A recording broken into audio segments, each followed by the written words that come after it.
IDMSS. Please keep clapping, please. Keep clapping, please. Keep clapping. You are welcome, sir, please.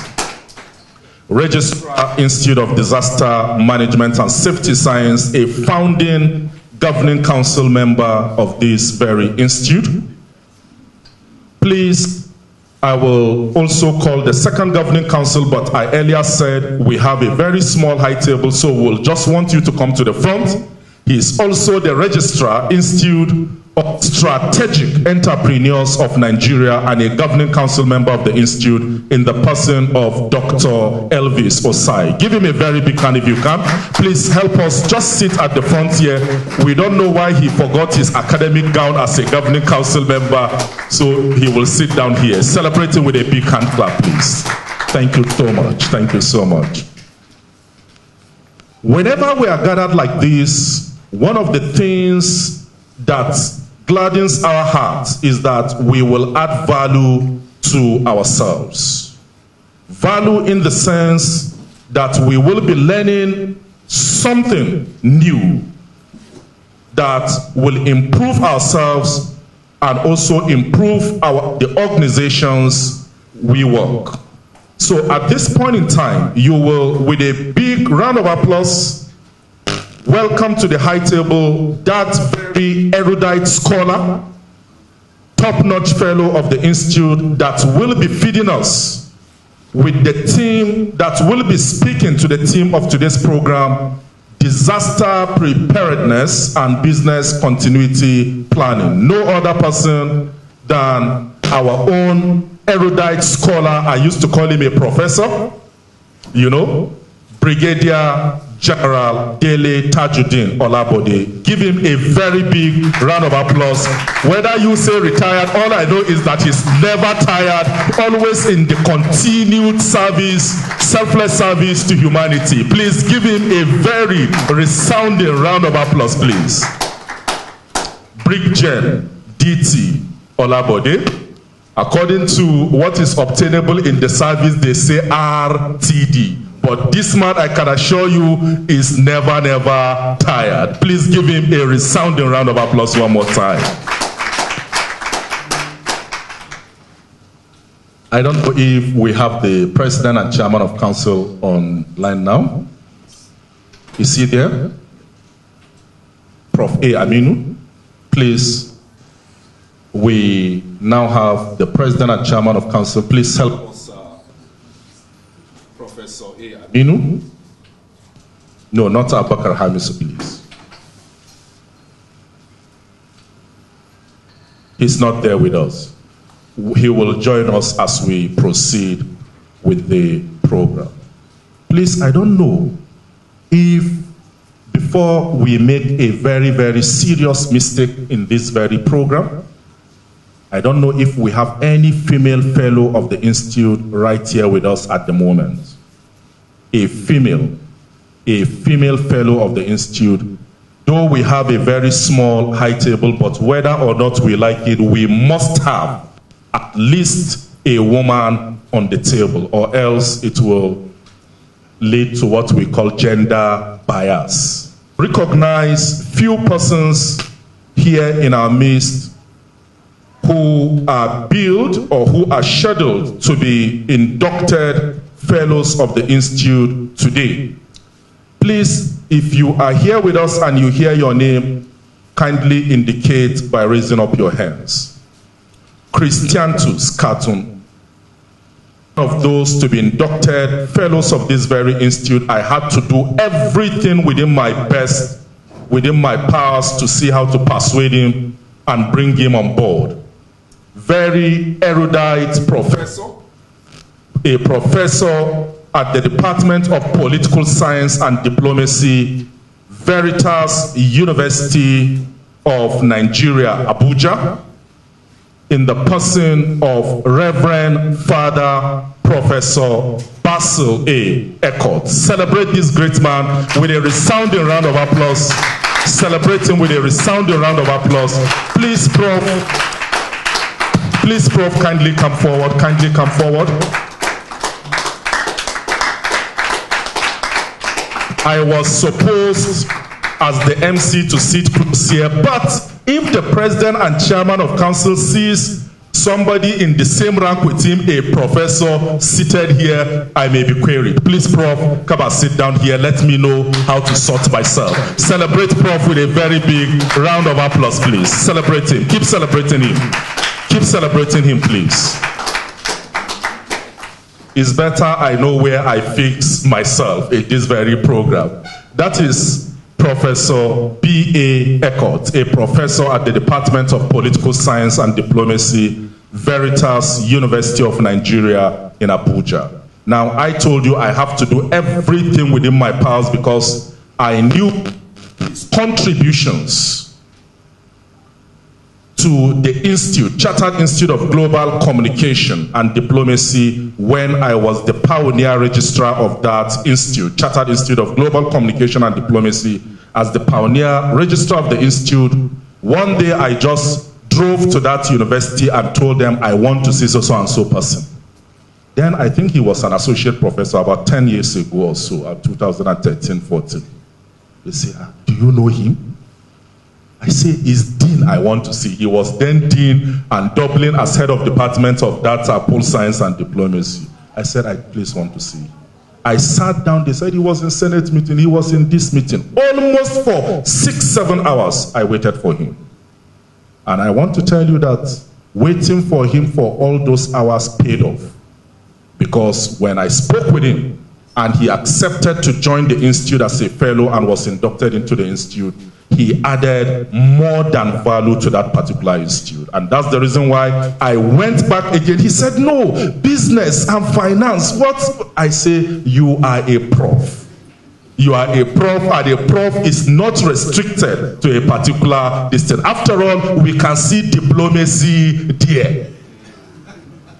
Later on, after all sorts of this thing, the respected professor decided, please celebrate it with a very big round of applause one more time.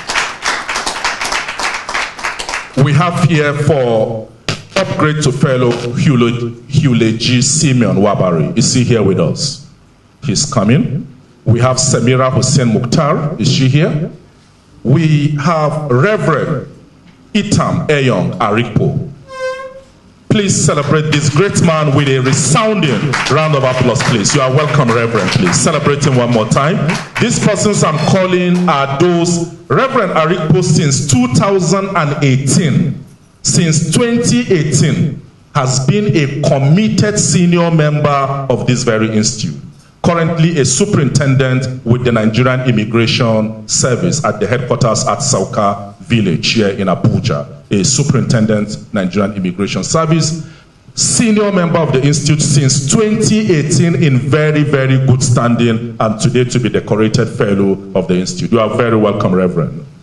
Next again on that program, I'm calling them as you see them in that program, we have a very respected, learned mind, a very respected barrister in the person of Sani Ahmad Haruna. Please celebrate this great man with a resounding round of applause. Esquire, you are welcome, sir, please. You are welcome, sir.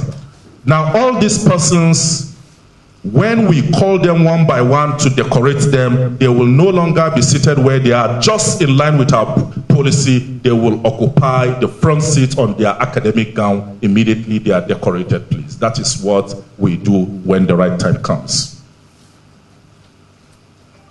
Next we have Adamu Wanatokaura.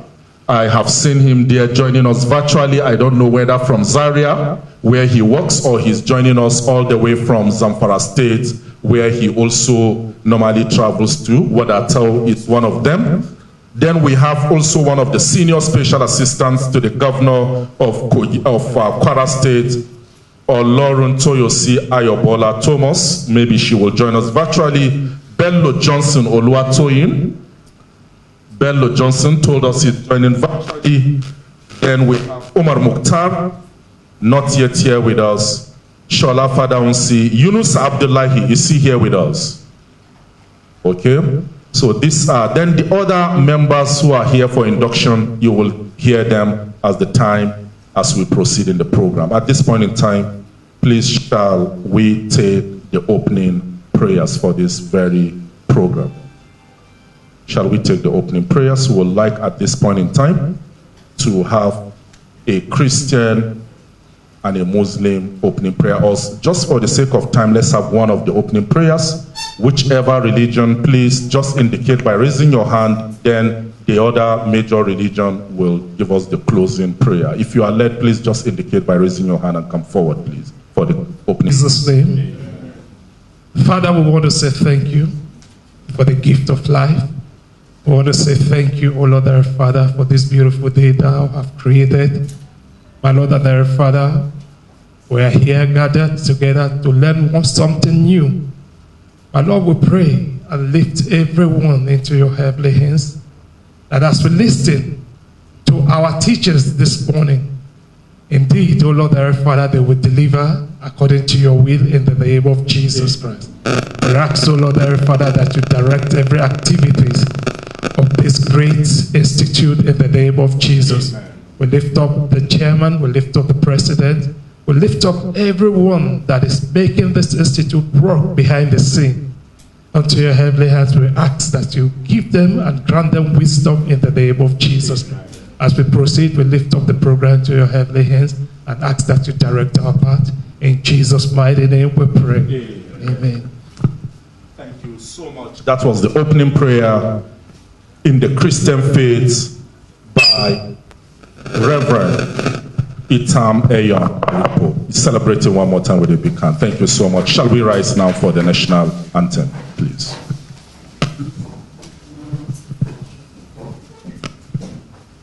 The national, do we have it here? Okay, we'll take it with our mouth. National anthem after 2 counts. 1, 2, go. Arise, O compatriots, Nigeria's call obey, to serve our fatherland with love and strength and faith. The labor of our heroes past shall never be in vain. To serve with heart and might, one nation bound in freedom, peace and unity. Please, let's put our hands together for our great country, Nigeria, as we take our seats. Celebrate Nigeria as we take our seats, please. Thank you so very, very much. At this point in time, I would like to give the chairman of the occasion to declare the 48th MCPD Investiture of Fellowship and Induction Ceremony of the Institute of Business, Diplomacy and Financial Management open. At this point in time, help me put your hands together. Justin will be right there where he is to declare the program open. Father Colonel Martin A. Dogo. Put your hands together for him, please. By the powers invested in me as the chairman of this occasion, being the 48th MCPD Investiture, Fellowship and Induction Ceremony, I now declare this occasion open to the glory of God. Thank you. Please celebrate the chairman of today's occasion with a very resounding round of applause. At this point in time now, we can proceed with the program. Now, if you check the program of events for today, we are yet to have the president. Check the program of events for today, you will see that we are now on item number 3, which is Know Your President and Chairman of Council. And at this point in time, we learned is yet to join us virtually. So please, with the permission of the chairman of the occasion, can we please skip that? When we get him later, we'll introduce him properly. Thank you so much, Mr. Chairman, sir. Just after Know Your President and Chairman of Council, where we introduce the President and Chairman of Council, particularly to those joining the Institute for the first time, by taking his citation for the benefit of those who do not know him before. At this point in time, next will be the welcome address by the President and Chairman of Council, and since he's yet to join us, he will be giving us the welcome address. I don't know how we proceed, but okay. We will still continue. Please, we have some of our fellows joining us on Zoom. I don't know if Major Luke Swembeba can hear us. Please, can you wave if you can hear us? All the way from Malari Barracks in Maiduguri. He's also one of the top-notch fellows of the Institute, Major Father Luke Swembeba. Now, we will proceed right now by taking the paper presentation. I think that's what we'll be doing. That's what we should be doing, but I don't know. We are not supposed to proceed without taking the welcome address, isn't it? Without taking the welcome address. Please, if you will permit me, the chairman of the occasion, let's hear why the prof is not yet online. Thank you so much, please. Thank you, sir.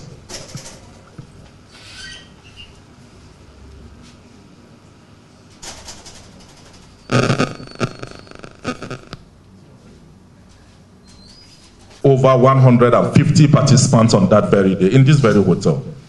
You know, when she came for the program some few minutes to 9, and saw us start the program at exactly 9 o'clock. After her investiture as a fellow, when she was given 1 minute to speak, she said, in a very long time, that was the first statement she made, that in a very long time, she has not attended a program like this in this country, where if they say this time, it is that time. And I think as professionals, that is very, very important, sincerely speaking, as professionals. We must be able to keep to time, because we are the same people. I remember we had a program somewhere in Calabar, Cross River State last year, and we were talking about time management as the theme of the program. So if as a professional body we talk about time management and it's just on paper, I think there will be some problems. Thank you so much. So let's give him some few minutes to join us, but certainly we are going to skip some things. His citation may not be taken in order to save time. You know, just to save that time, his citation will not be taken. We'll just take his welcome address. Sir? Okay, we can abridge it. Okay, that's all right, sir. That's all right.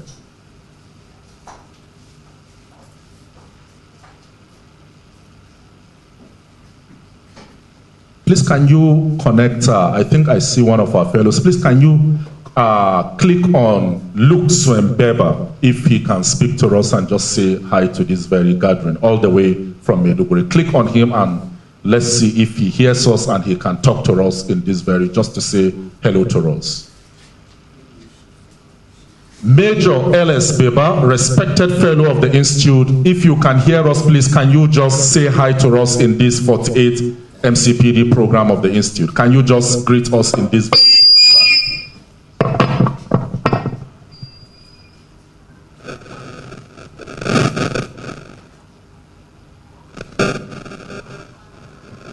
Yes, Father Major Luke Swembeba, please, if you can hear us, just say hi to this very gathering, please.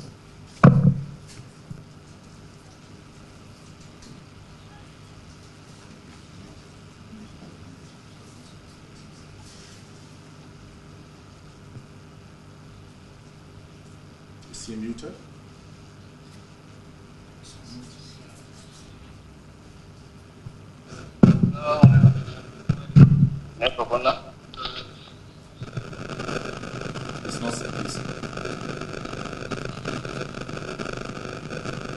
Okay, click on one of our fellows, the registrar of the College of Nursing and Midwifery in Yola, Adamawa State, respected fellow of the Institute, Ibrahim Abubakar. Please click on him, Registrar, College of Nursing and Midwifery.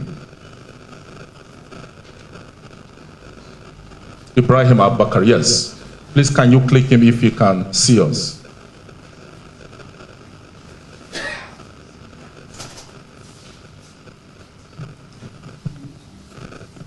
Okay, while we proceed with this very... Pardon? Okay, Prof is here now for a keynote paper presentation. Our own top-notch fellow of the Institute, Brigadier General D.T. Olabode. Give him a very resounding round of applause, please. Use your own powers as the chairman to give us the timing for this very paper presentation. The time has been stipulated, but you have the powers to review it either upward or downward, based on your discretion, sir. You know what to do. Now, please, I will plead. Now, the reason why I wanted the chairman to do that, but unfortunately, they all happen, military, if there is anywhere that we have serious issue with this hierarchy of it, the military is one very serious place, honestly. You can, despite the fact that we say as chairman of this occasion, he say for where he can't do that. He still cannot do it. Now, you see, Brig Gen here standing before us, let me be sincere with you, anywhere he stands to speak, you will see an overflow of knowledge. That's one thing. Highly loaded, fully loaded, honestly. But if we allow him just to go like this, I can assure you one thing. In the next 1 hour, 30 minutes, we will still be here. And that is why we are pleading. If this paper can be summarized for us. I remembered when I went for last one program, they say 30 minutes. I say, no, do you have? They say, okay, we are giving you 15 minutes to summarize. On that dot of 15 minutes, I summarized the whole paper. Prof, if you can help us summarize it in 30 minutes time, we'll be grateful. Celebrating with a big round of applause, please.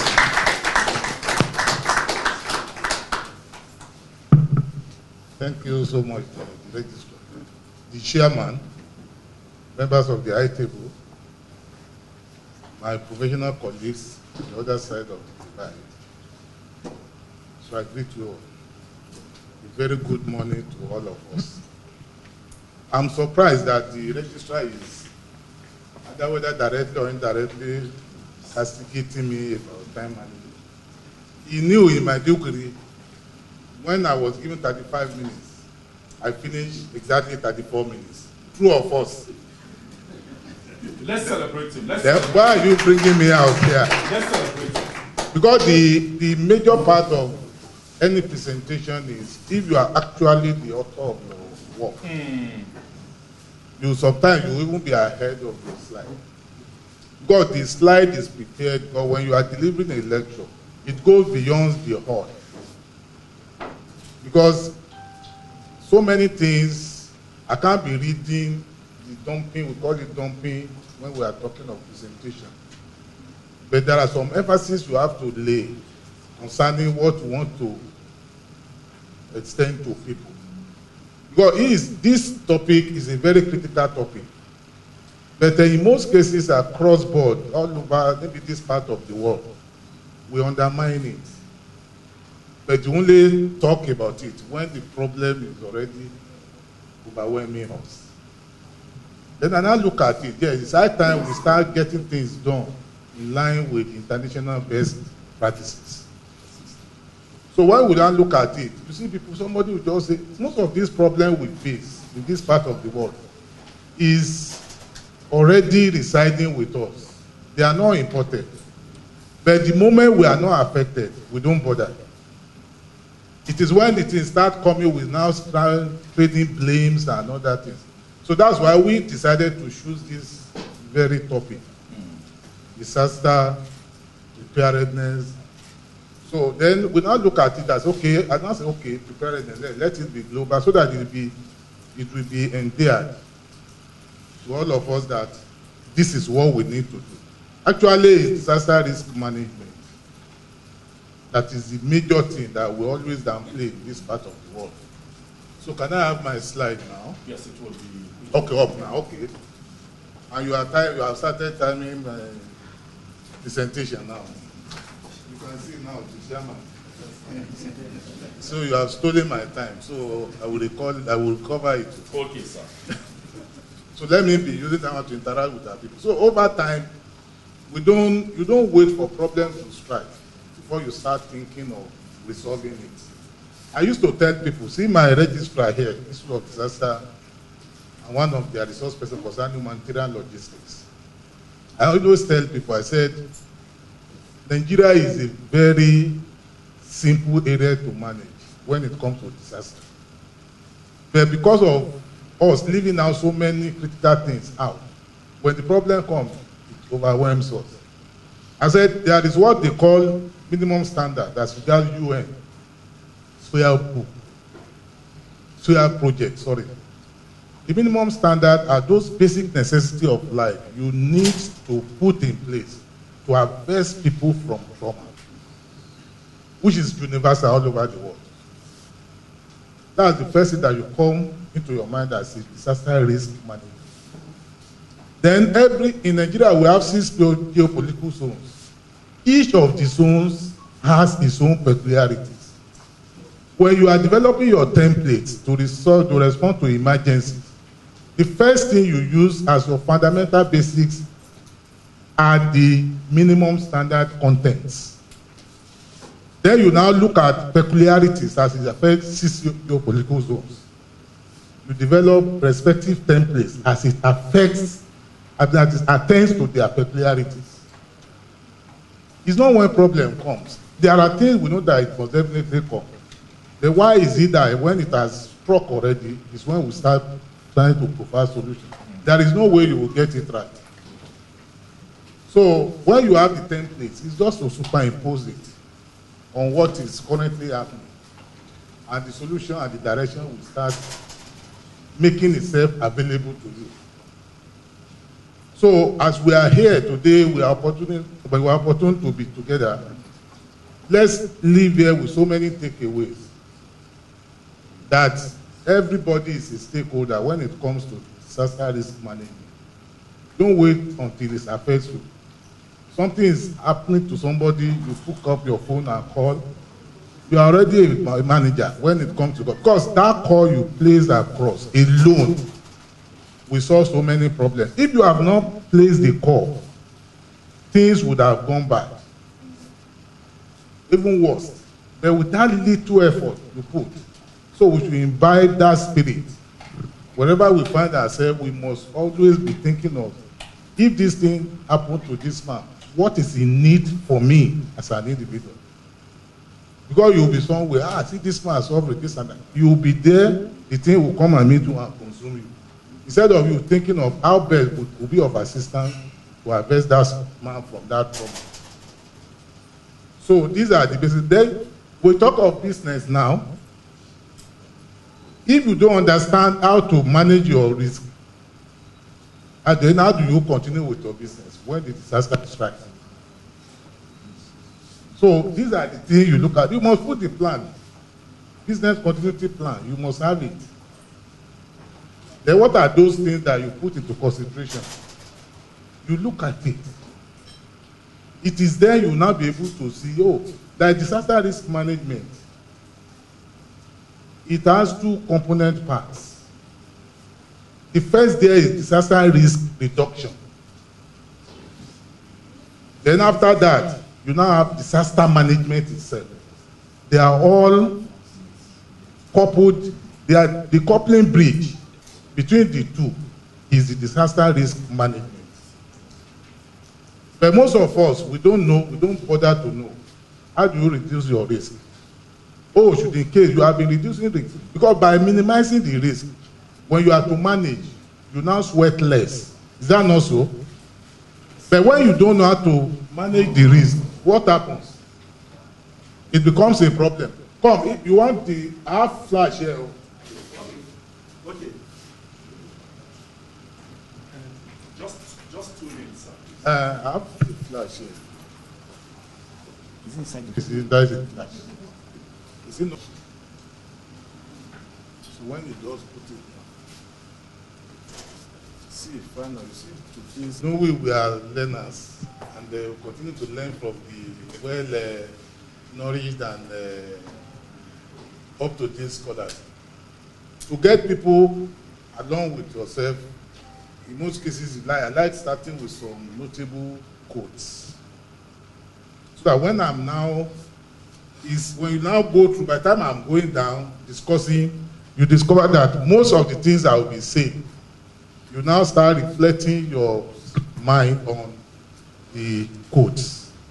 Then you now narrow it into one another. You get better understanding. This quote, according to Brainy, sorry, I will plead the chairman and put on the screen so that you can now on your own verify it all after. So I said we cannot stop natural disasters, but we can harm ourselves with knowledge. So many lives wouldn't have to be lost if there was enough disaster preparedness. Next. This one, I know say my registrar will be familiar with this. Whenever I'm to deliver lecture concerning disaster, I always love this. Yes.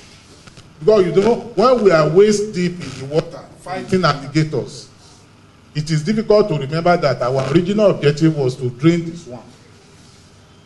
Because you are fighting somebody you never saw, how do you now, what tactics do you want to use to win it or win it, if as the case may be?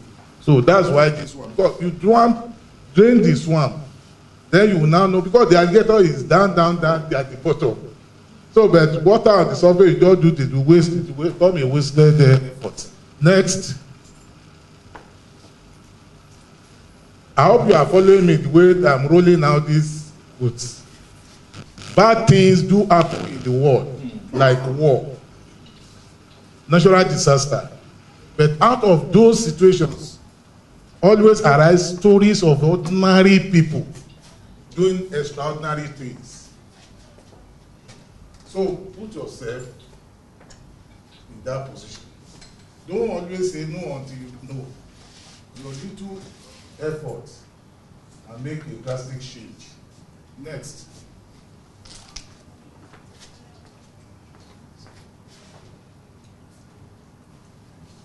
So to succeed in disaster risk management, owners of small and big businesses must be, these areas I will talk about it. The other area that you need to just, after you go back, because of time, the owner of small and big businesses must be skillful in disaster risk reduction and process of disaster management, vis-a-vis humanitarian logistics to prepare for the unforeseen in terms of complex emergencies. They must be able to evaluate the dynamics of the environment in consonance with the pervading indicator that could easily give way for disaster to strike.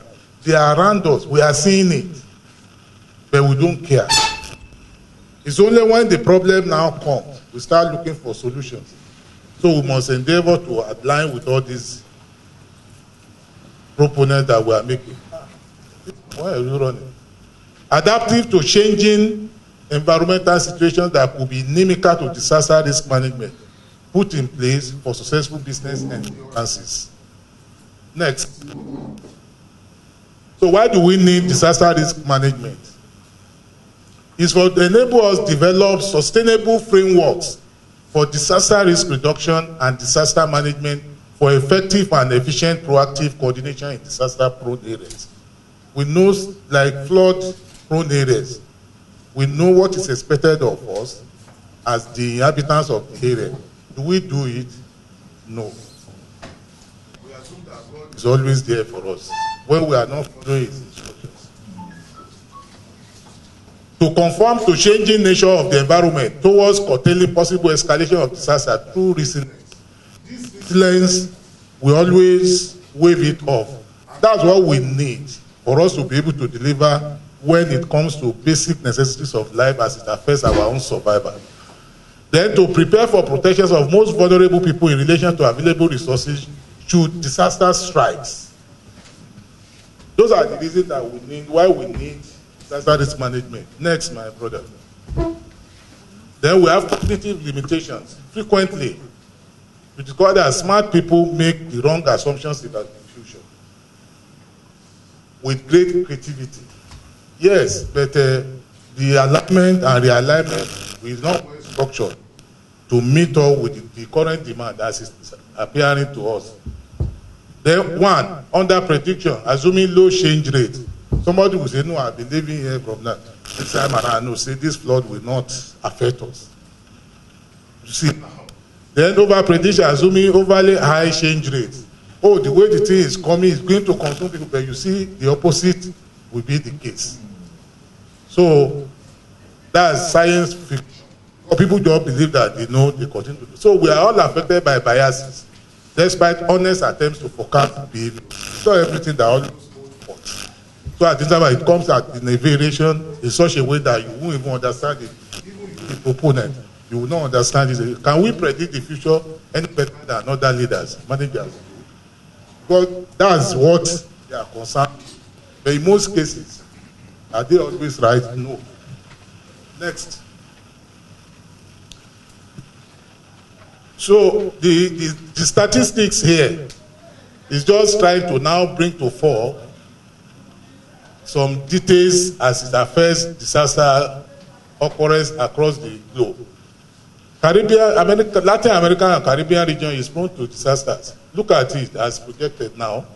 Between 1970 and 2019, a total of 2,309 disasters in the region left 510,204 dead. 297 million persons affected by the disasters. Damage amounting to $437 billion was recorded.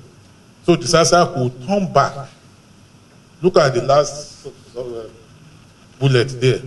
Disaster could turn back the clock in terms of the hard-won economic and social grant gained over years of effort by towns or countries. So all the things you thought is that before, when disaster strikes, it will just wipe everything off. So we must always get prepared to avoid all these kind of situations. Next. So a disaster may cause people who have managed to pull themselves out of poverty to fall back into that situation. Since the effects of a disaster are magnified among the most vulnerable groups in a population, the consequences of disaster are such that there could be no development unless it is a sustainable process. And resilience is an embedded component of development policy.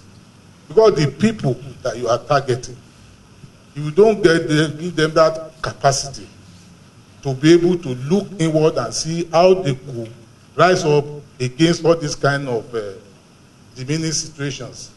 Then you have not done anything. You coming from outside, before you get there, so many things might have happened. But if you empower them, for them to build community resilience, they will know what to do up to the level that external help will now resolve the entire things for them. Move on. So what is business continuity and why is it important? I'm taking time here because by the time I get to the other scope items, I will not be wasting much time because in the introduction, some of the details have been captured there. So when we are now rattling through the main component parts of the paper, there will be no need to waste time. We'll just be discussing that time. What is business continuity and why is it important? Business continuity is an organization's ability to maintain essential functions during and after a disaster has occurred, so that you will never fold up. But because you have been prepared, you'll be able to keep your work going on. Your services you have to render to people will be continued, so that issue of problem that you just shut down completely will not. Because if you shut down completely, by the time you are now trying to revive yourself. It's something else. You spend extra, it will cost you extra funding and other activities. Business continuity planning now. Business continuity is the first one we just discussed.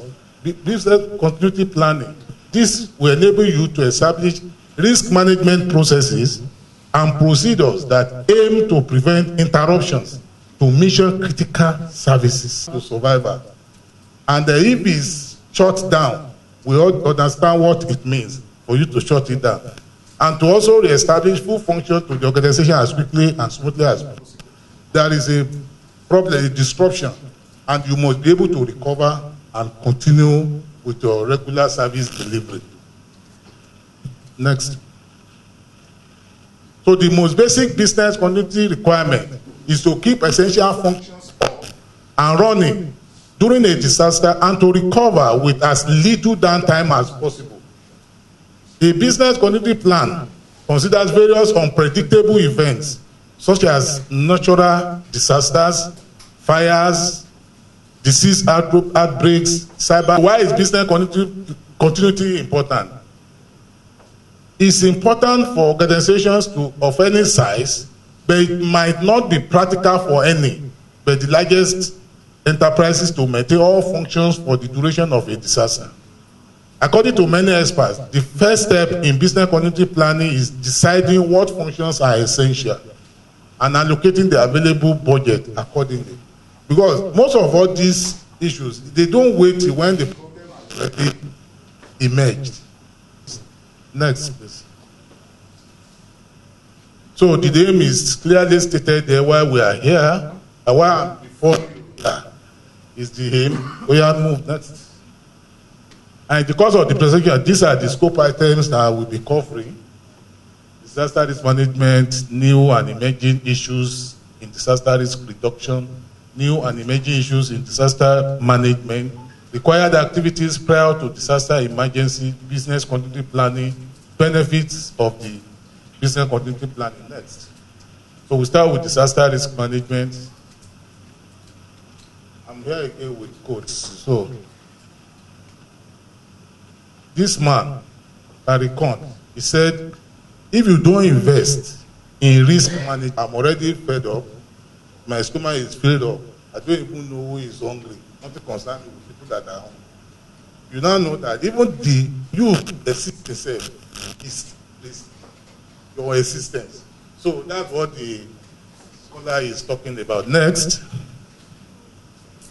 In every work with nature, one receives far more than he seeks. You agree with him? Based on what he has said. Because when you are expecting something, sometimes it will be more than what you expect, or it will be low, but in most cases, any step you take, you must experience all this kind of thing. Next. So, like what I said, disaster risk management is, this plan addresses a number of dimensions.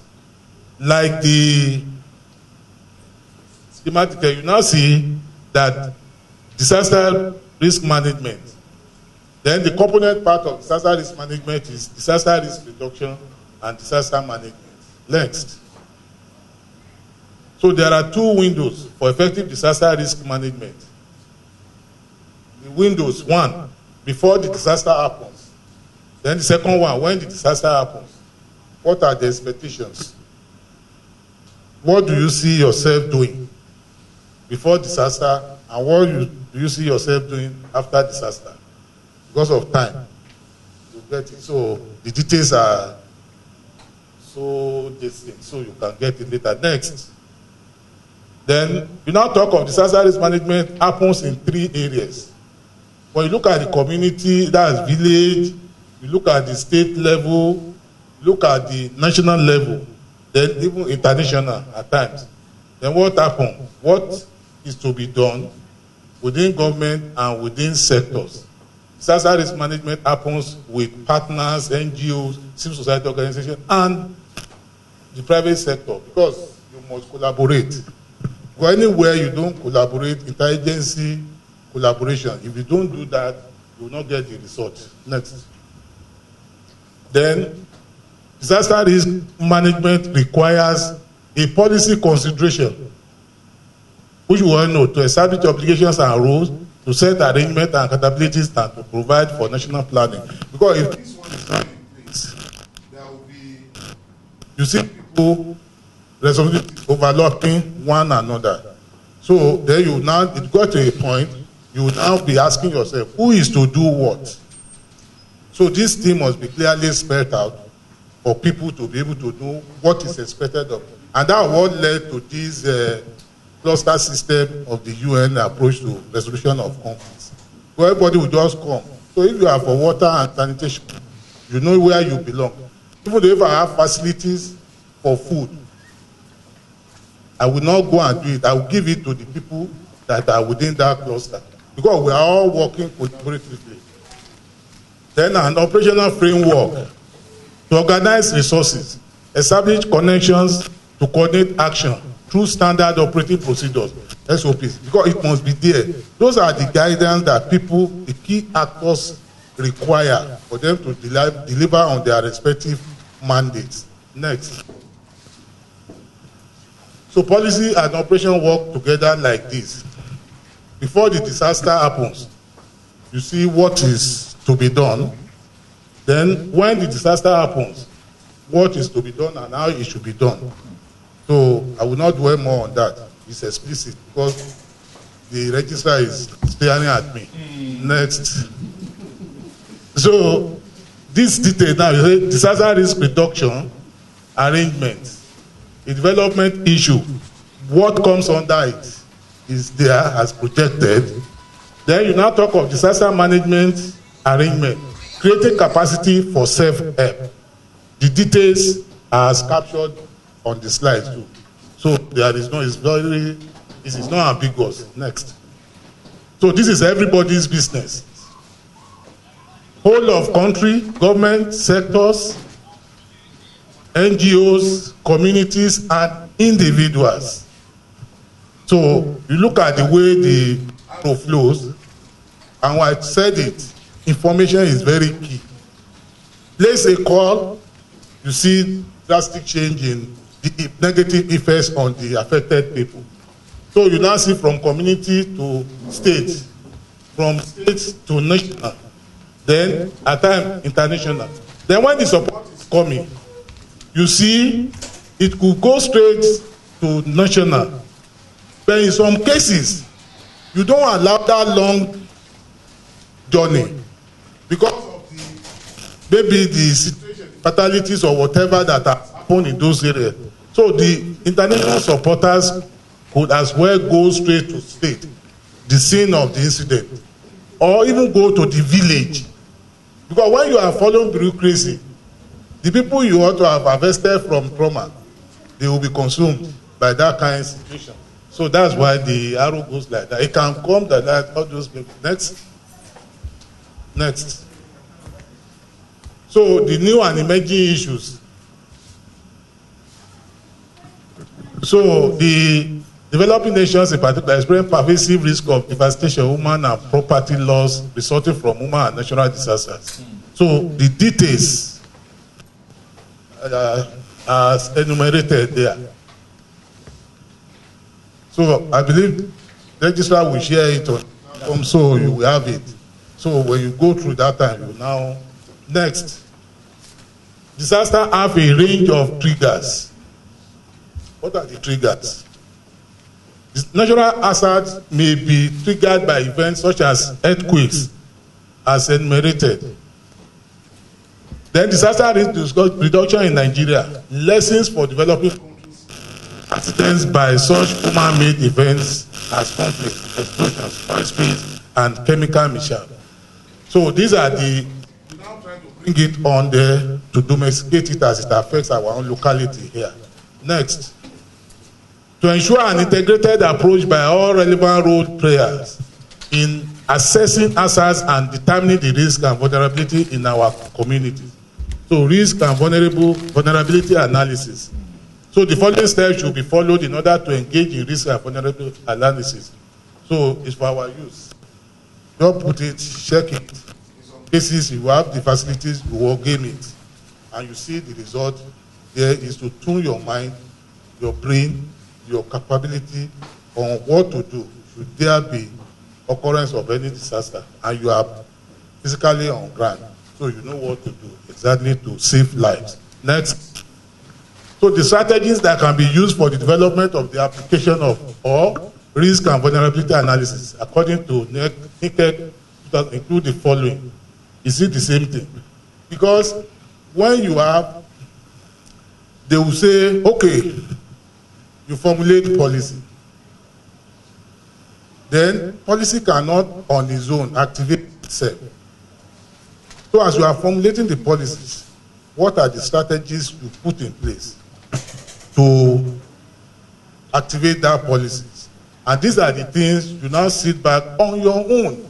You can domesticate it in such a way that you simplify the ability to respond to emergencies. So when you know it yourself, you'll be able to, wherever you find yourself, you just superimpose it, those areas that your strategies to take care of will come out. Then the ones that you remove it, then you start evaluating and developing the ones that is peculiar to that environment you find yourself. The vulnerable elements that should be considered in the development planning process include, we all know about this, human settlement, human population, associated housing, services, critical facilities, as all those, we know what critical facilities is all about when it comes to where people are inhabiting. Next, disaster risk reduction for development. So in recent years, there has been a major shift in how people seek to cope with disaster from natural hazards. Humanitarian capacities are vital and needs continued attention. So the focus, most people, when they say humanitarian services, majority, especially in this part of the world, what comes into their brain is what is it for me, an individual. Forgetting that these things were targeted at people that are worst hit by the disaster. The ones happening, give this thing to you, go and give to these people, you see diversion. No conscience, nothing. So these are the things that we should continue to look into and see how we can realign ourselves to the realities of life so that we save more life than enriching our pocket. So disaster risk reduction is a new paradigm in disaster management with a body of policies, strategies, and practices geared towards curtailing vulnerabilities and disaster risk in a society through appropriate prevention, mitigation, preparedness, and early warning facilities. Because let's avert the people, let's resettle them. But you that you don't have problem, you are now taking what is earmarked for them to your own private apartment. This doesn't make sense. We were being in the field. We knew the way some people have been doing all these things. And when you now tell them, they look at, and I told them, any of these things you are taking, the one God had already given to you, if you migrate those ones to that place, it will destroy everything and you go back to ground zero. Because these people, you must show to them that you are around to alleviate their sufferings. And by the time you carry them along, whatever you want to do in that locality, please endeavor to involve them. If you don't involve them, to take ownership becomes difficult. But you carry them along, they participate in the process, in the whole process, the artisans, those people that participated in that, they are domiciling in that locality. They will never allow those facilities to be destroyed. Because they benefited, and this thing is serving them. So that's why you see some places, this humanitarian or disaster manager will get there, people will start driving them. But when you give them the impression that we are here to support you so that you will be out of this problem, things will be better off. Next. So it aims to motivate societies at risk to be more involved in the conscious management of risk and reduction of vulnerability in their communities. As a cross-cutting issue, it demands substantial commitment from public authorities, civil society, and a greater intersectoral and policy coordination at all levels. That's why you see, it says sustainable development goals. Within sustainable development goals, the UN now brought up core responsibilities. And the first is, they said, the need to prevent and end conflict. The leadership must be provided. They now say it's high time we change to needs. They are two different things. You are in trouble, you are in problem. Whatever we bring, we will eat up. But when you are stable, it is what you need that will be given to you. Or it is what you need that you will source for yourself. Somebody will tell you, say, no, I don't eat eba. But when the problem comes, in form of aid, no alternative. When the person eat eba, he will eat eba. But when it is peace time, when everything works well, he needs eba to eat. I mean, is the eba that you go for. He needs pounded yam. You eat what you want. So they now said there must be continued, increased investment in humanity. Do we do that? Scantily? Maybe. Because if you don't invest, if you invest in people, you are saving yourself from gross trouble. But if you say no, it don't matter. Part of the problem is what we are facing today. When you don't increase in investment in humanity, Yoruba say, you born Abi, the children. You didn't train them. The house you have built, now then go sell them. There will be nothing for anybody to see. So it's the same thing that we have. That's why you see people that in their sense, something that is serving you, you won't go and destroy it. But they are disoriented, so they don't know, because that investment was not actually put in there. They now said, all inclusiveness, what is it? Leave no one behind. So you must carry everybody along. So that's why they can take ownership. And in humanitarian nation, they said ownership, participation. You must carry them along. That's why if you don't carry them, as you are, they are vandalizing the items. Because you did not carry them along. But you made them to have sense of belonging, that this thing belongs to you. We are only here to help you. When you are beating my time. So, yes, no problem. So, after now, you continue with the rest at your next. So, you see the same risk reduction. All that I've been saying, I'll be abridging it. Everything are captured in most of the slide. Next, go to the disaster management.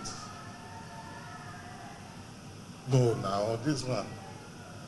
So, they said some people don't like change. But you need to embrace change if the alternative is disaster. Abi? The man said, no, I don't eat this, I don't eat that. What are you going to eat? Nothing. But if you don't eat, you start starving yourself. What happens? Disaster will strike. So you better eat. So change is constant, it's inevitable. Next. So disaster management involves all as we see up here, but register I say I should be running now. So you can see it, when you get it, you appreciate it better when you are going to it. Next. So required activities prior to disaster emergency. Oh yeah. Look at it. Securing small and big businesses against disaster. How to plan for a natural disaster. Before you create an emergency response plan. That was why I dwell so much on introduction. Because this is where you just be seeing it being highlighted. During disaster, what happened? Activate your emergency response plan.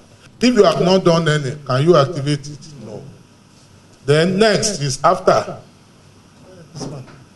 After disaster now, you now talk of assess damage to your business and financial situation so that you will now be able to evaluate on what next to be done. Next. So the same is about, I've already carried it. There are potential incidents to consider. You consider your supply chain failure during disaster, utilities outage, then cyber incident. Because when you look at supply chain, that's why they say don't depend on only one source. If this one fails, what happens? You revert to the other one and be juxtaposing like that. Next. So make a plan. A good business continuity plan recognizes potential threats to an organization and analyzes what impact they may have on day-to-day operations. For example, do not rely on one supplier of raw materials. What if that supplier goes out of business? You too will go out of business. If you purchase raw material from two suppliers, then you are potentially having halving. That's reducing your risk. Next. Require activities prior to this thing. Continue now. To acquire knowledge, one must study. But to acquire wisdom, what happens? One must observe. Next. This brings us to this adoption of Buddha approach. God is saying, observe, orient, decide, then act. The rest you will understand it better when you go through it. It's very clear. Because you don't know where it's coming, you started running. What happened? He said, you observe, so that you know the direction. Safe to run to. So when you now go, you now orient yourself with the environment. You decide on what to do. Then when you decide what happened, you activate it. Next. So the schematic is the details of the Buddha loop I've already highlighted. So observe, orient, decide, act. Next. Next. So wisdom is the right use of knowledge. To know is not to be wise. Many men know a great deal and are all the greater fools for it. There is no fool, so great a fool as a knowing fool. But to know how to use knowledge is to have wisdom. Next. So business continuity planning, as we have been talking, is still the same thing. So you read yourself into it and then become part and part. You'll be mobile with it by the time you finish reading it. Next. So business continuity plan, look at it. What happens? You design your solution, you implement, test and acceptance for reliability. Then you now move to maintenance. Because what you have done, you maintain it. Then you analyze it, whether it's giving you the desired result. Next. So phases of BCP is here. Planning and prevention, resolve phase. Disaster response phase. Return to normal, rebuild phase. So they must also think about 3 levels of disruption: federal, state, and local government, because disasters vary widely in scope and complexity. Next. So component part of this is risk and potential business impact, planning and effective response, roles and responsibilities, communication, testing, and training. Next. Next. So benefits of business continuity planning. You see, you can do that one after, so that they may not break the rule. So next. It's still the same thing going on. Yeah, go. Then these layers of activities: business impact analysis, recovery strategies, plan development, testing, and exercises. Next. So this is the time we have all been waiting for. We are now there. So at least I've been able to take us through the journey under tension. Because when I look at the registrar's side like this, I get scared. So thanks so much for giving me this opportunity to appear before you this morning. God bless you. Please give him a resounding round of applause. Resounding round of applause. That was a very wonderful. Please, members of the high table, you may return to your seats. Chairman of the occasion and other members of the high table, celebrate them with a very big round of applause, please. With this is so that those who are able to come, we not tell them that God's willing, latest by 12 o'clock, everybody out of this place. And the excellencies, if you have any engagement, for instance, wedding, even if you are unable to attend the main thing, you could attend up for reception. And that's one of the reasons why you see us being very, very strict with time, honestly speaking. But we will be organizing programs, 2-3 day workshops, seminars, and the rest of them very soon coming up, so that will be a time devoted for learning and training. So once you see that particular thing, when we bring people like the Brick Gen, who will be giving us all and other resource persons, we will give them enough time and take off our eyes off them so that they can use the entire time. Celebrating with a very big round of applause, please. At this point in time, I will give the chairman of the occasion, Father Colonel M.A. Dogo, to just appreciate the keynote speaker for a job well done. Let me, on behalf of the President and the Chairman of Council and all members of this great institute, express our heartfelt appreciation to the keynote speaker in the person of Brigadier General D.T. Olabode, retired.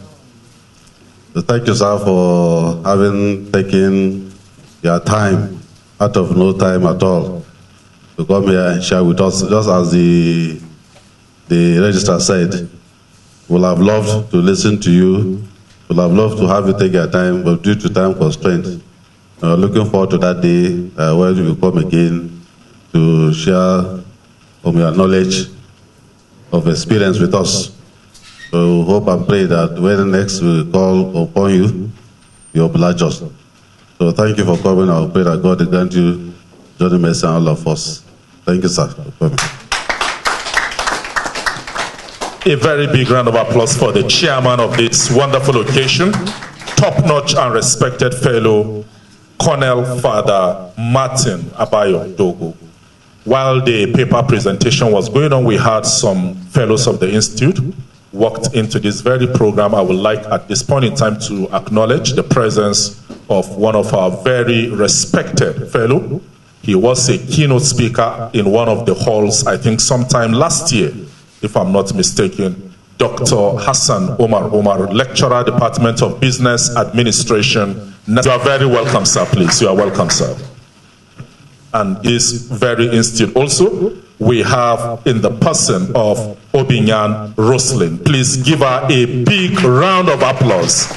Madam, we appreciate your presence in our midst, ma'am. She is a very dedicated fellow of the institute. Our members are all here. Please, we'll recognize you in the course of the program. A very senior officer with Federal Road Safety Corps. We have Suleiman Ajia Mohammed. Stand for recognition, sir, please. Give him a resounding that are here with us. We appreciate your presence in our midst.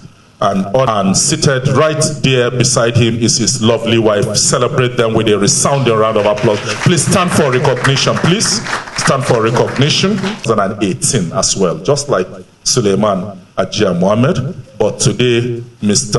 Wabare Simeon Kuleji will be moving to the highest grade of fellow, and I believe all the senior members here should be particularly those since 2018, should also be getting ready as the Governing Council continues to review.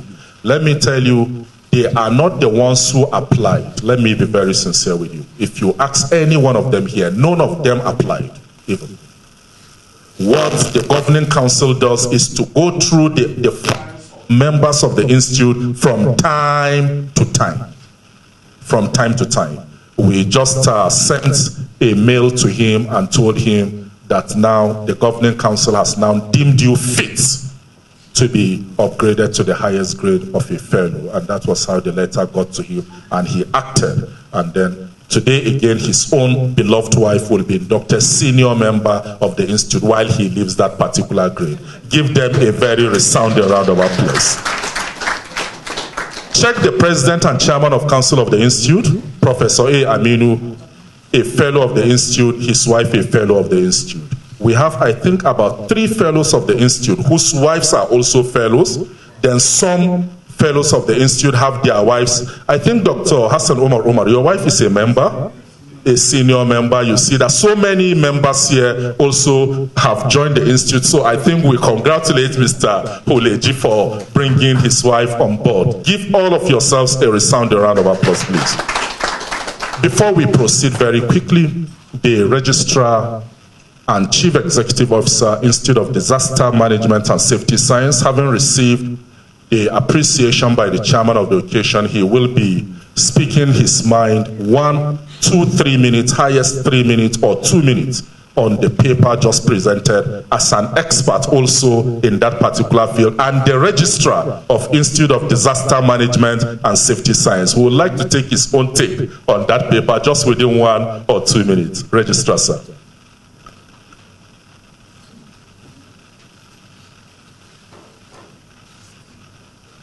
Before I start, Sukana, you are bringing me before my boss. The chairman, president in council, IBDFM, the chairman of the occasion, Reverend Father Cornell, permits me to stand on established protocol. The paper, Disaster Preparedness and Business Continuity Planning, a knowledge machine.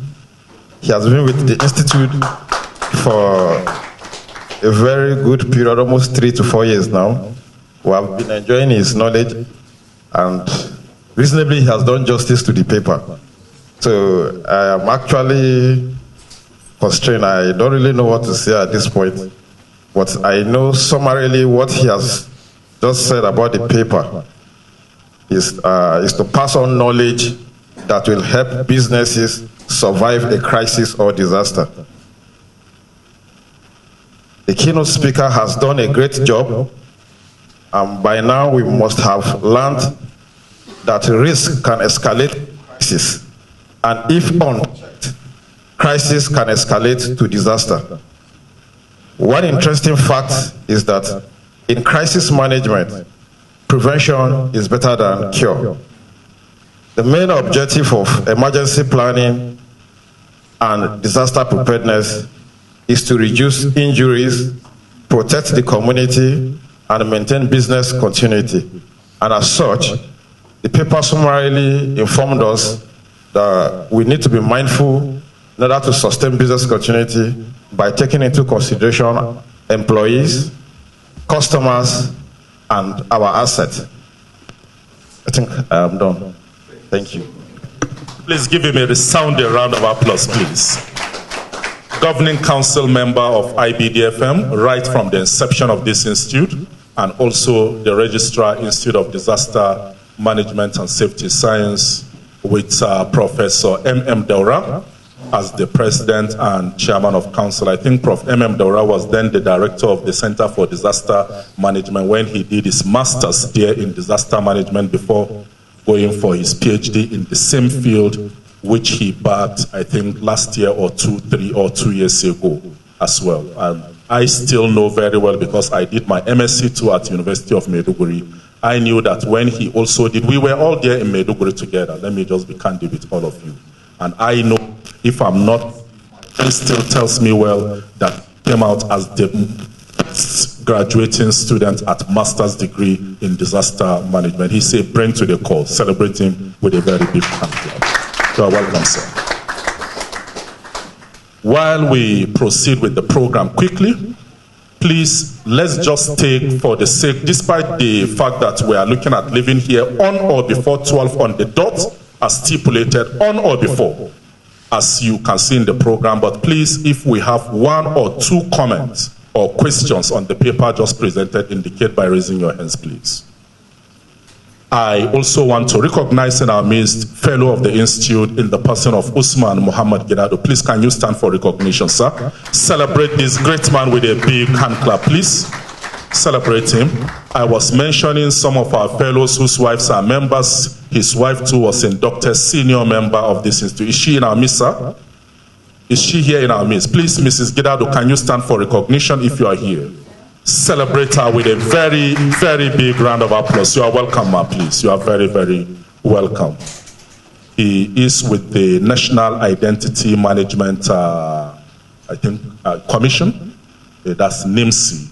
And many of us have benefited from him. In fact, right from the president and chairman of council, who has all his children with their national identity card, all through this very fellow of the institute and many members of the institute. If you are having issues with your national identity card, please and please, there is no member of the institute who called us.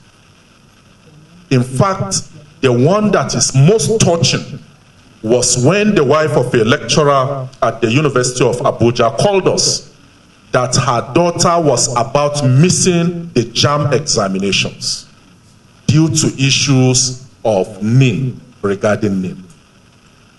That very day was the closing date for that particular distance.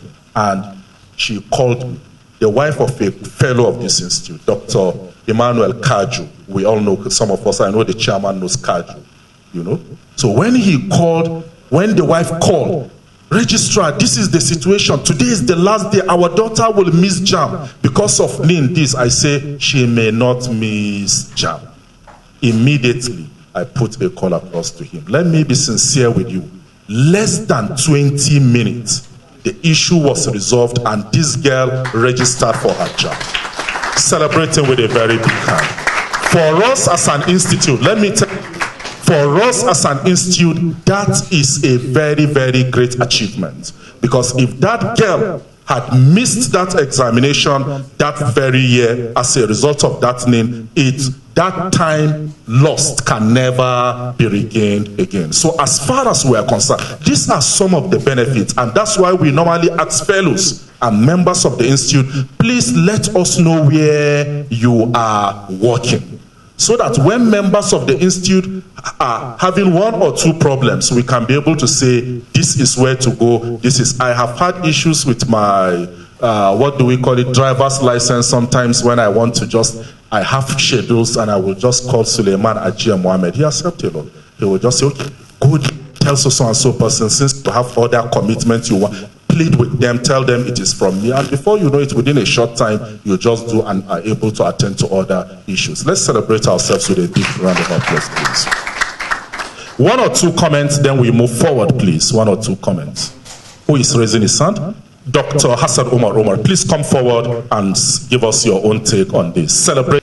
Please, I would like an extension, sir, because yes, business will continue. Why don't we confine it to business survival? Disaster risk management and business survival. Because definitely, what are the modalities?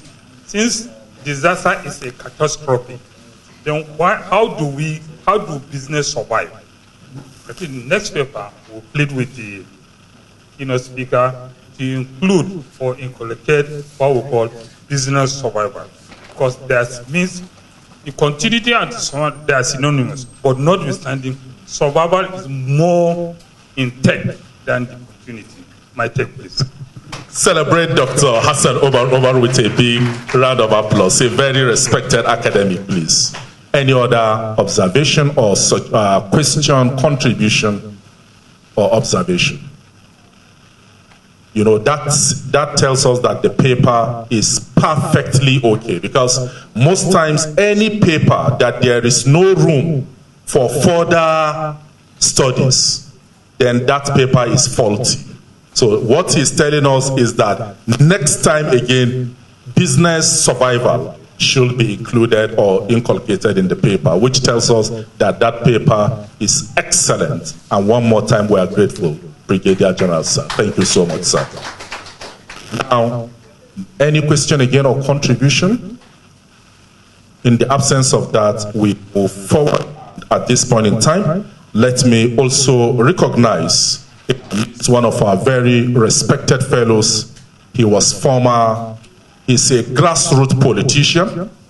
A grassroots politician in the sense that if you talk about being a councillor, he was there, local government chairmanship or what have you. He was also and now senior special assistant to the governor of Benue State on transportation in the person of Honorable Ayaka Bartholomew Gwaza.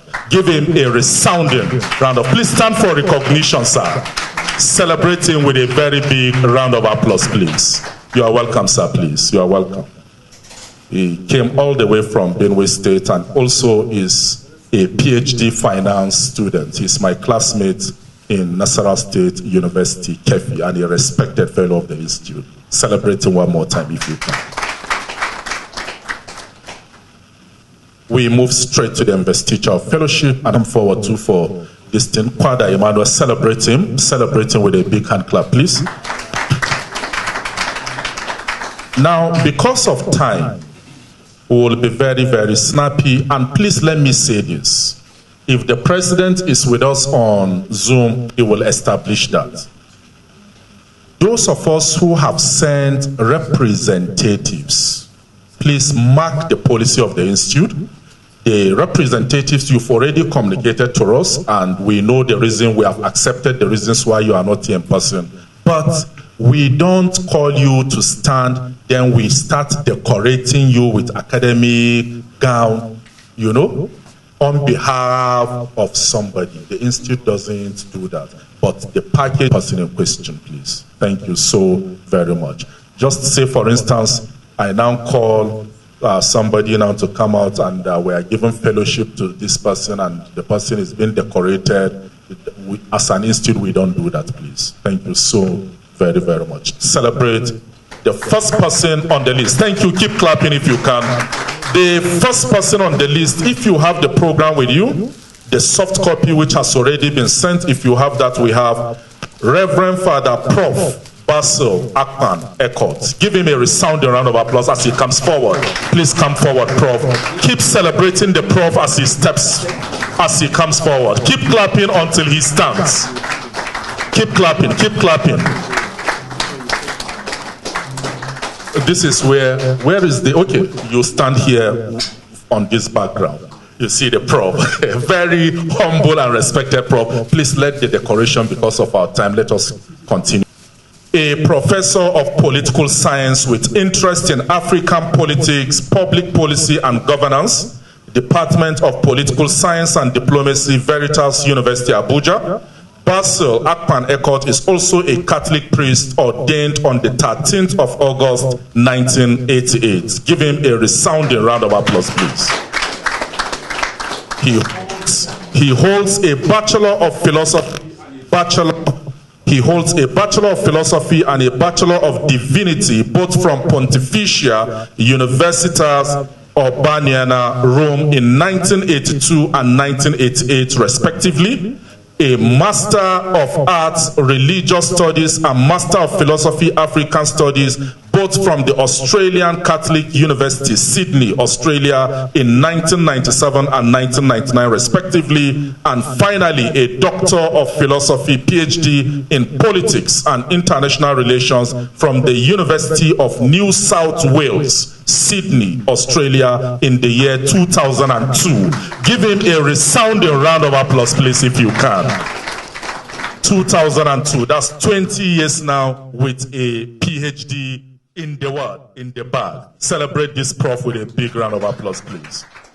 Reverend Father Prof. Ekot is a Fellow Institute of Corporate Administration, Fellow Chartered Institute of Global Communication and Diplomacy, and member of Nigerian Political Science Association, Social Science Academy of Nigeria, and African Studies Association of Australasia and the Pacific, all in Australia.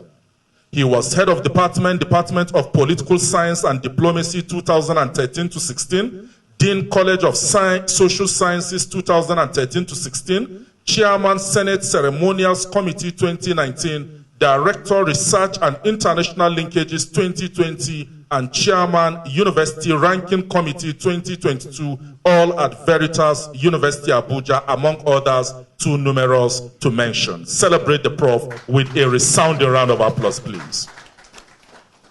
With 4 book chapters to his credit, Prof. Father B.A. Eckert has also attended many local and international conferences where he presented and read papers as well. He has supervised projects, dissertations, and theses at undergraduate, postgraduate, diploma, MSc, postgraduate diploma, MSc, and PhD levels. Give him a big round of applause one more time. And at this very point in time, we will invite, on behalf of the President and Chairman of Council, will call the Chairman of this very occasion to admit Reverend Father Prof. Basil A. Eckert, Fellow of the Institute, on behalf of the President and Chairman of. Celebrate the Chairman of the occasion as he steps forward, please. You bring forth the certificate and the plaque, which you will give to Cornell to perform that function.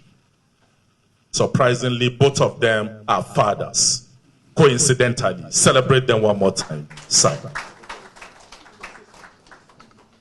On behalf of the President and Chairman of Council, confer you fellowship of this great institute.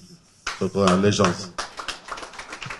Please, if you are clapping, clap very, very well. Clap. Please look at the camera. Both of you should.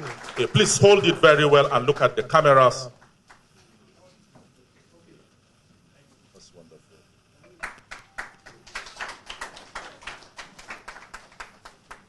If you are clapping, please keep clapping. If you are clapping, keep clapping. Thank you, thank you, thank you. Congratulations, sir. Chairman of the occasion, you may return to your seat. Please celebrate the Prof. And before he sits down, we will just hear 1 minute this thing from him. Please, goodwill message, Prof.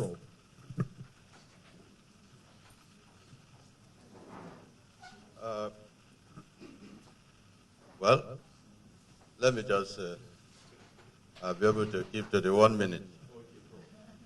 But I'm just short of words, and the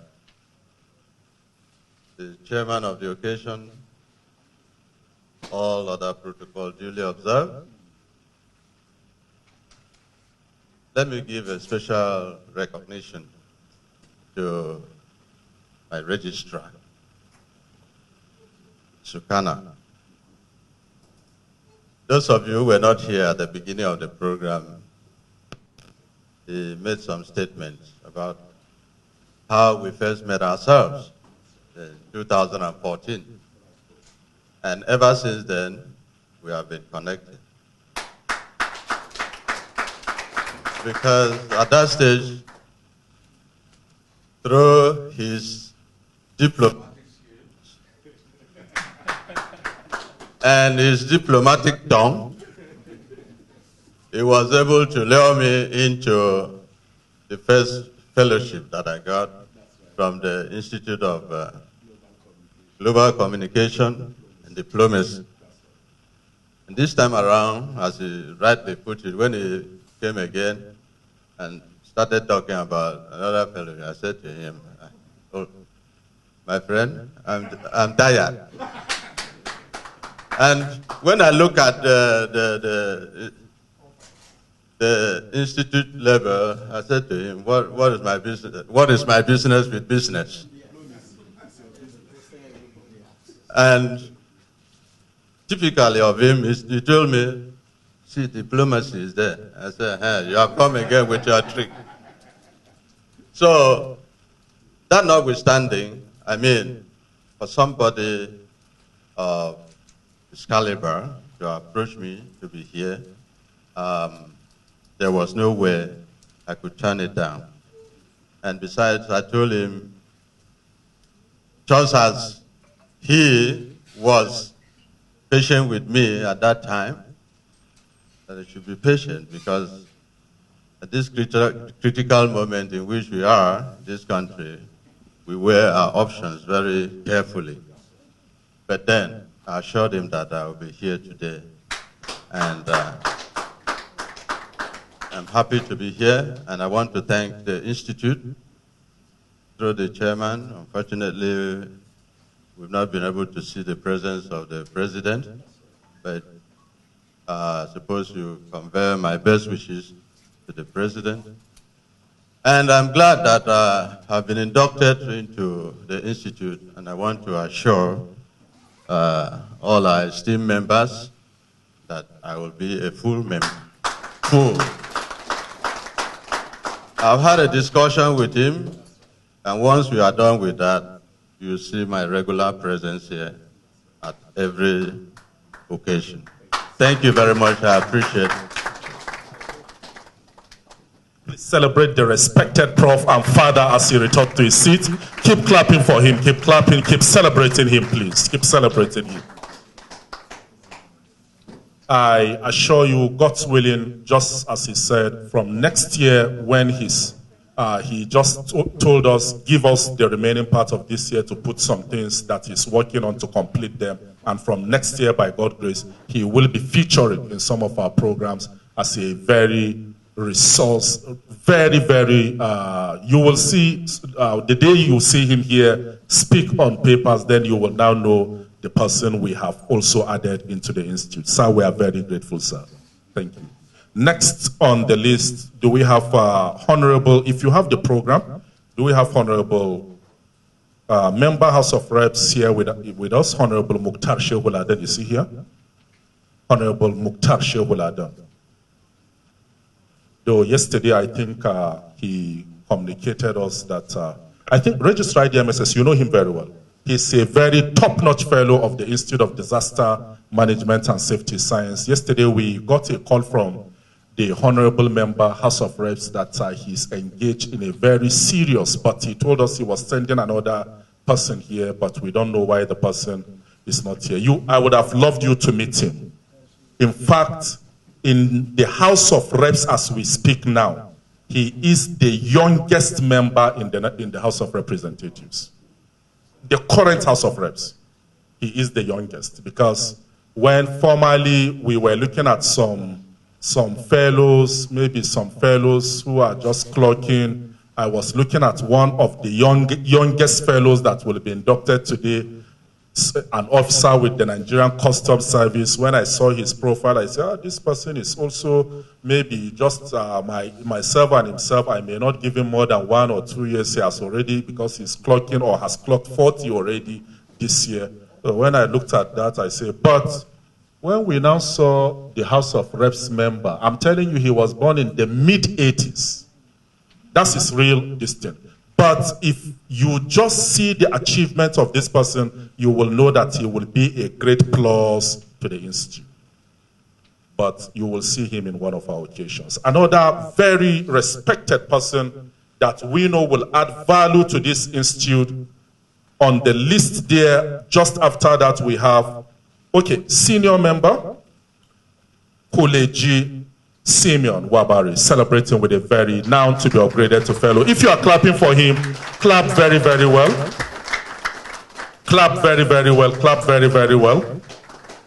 Some of you are not aware. Look at how Mrs. Simeon just sat down. You are the one to decorate him. You are sitting down there. Please come forward. Once you are to be decorated fellow and your spouse is here, the work is easier for us. These people will just, I think that's how we do, sir. Celebrate her with a very big round of applause, please. Please open the listing for her and assist her quickly, please. Say, assist her quickly, please. Just after that, do we have Hajia Samira Hussein Mukhtar in our midst? Yes. Is she in our midst? Celebrate her with a big hand clap. Please sit down, ma. Sit down, Hajia. Just immediately after this, then you get ready to step forward, please. You are welcome, ma'am.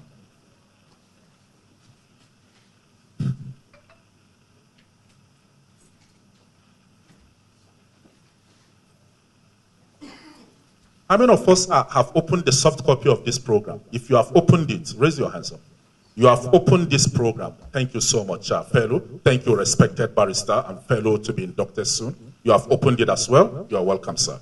So you will see we are just following it as arranged in the book.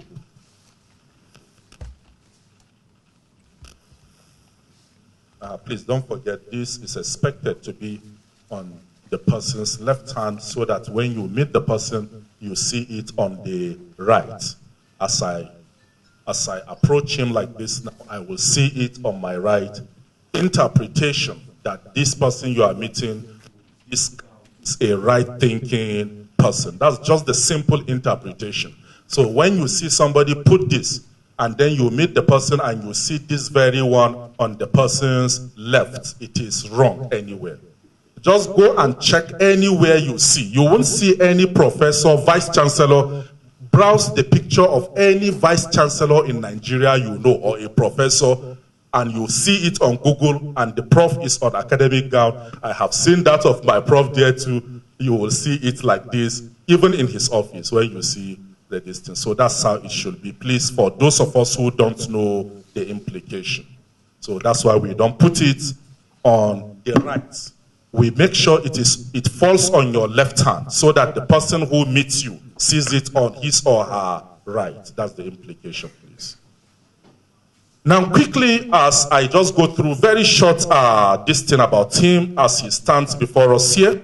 He is a senior member of the Institute of Business, Diplomacy and Financial Management since 2018, associate member, Institute of Strategic Management of Nigeria, 2019, member, Chartered Institute of Forensics and Certified Fraud Examiners of Nigeria, 2019, member, Association of National Accountants of Nigeria, ANAN, 2019, and associate member, Chartered Institute of Taxation of Nigeria, CITN, 2021. Celebrated with a resounding round of applause, please.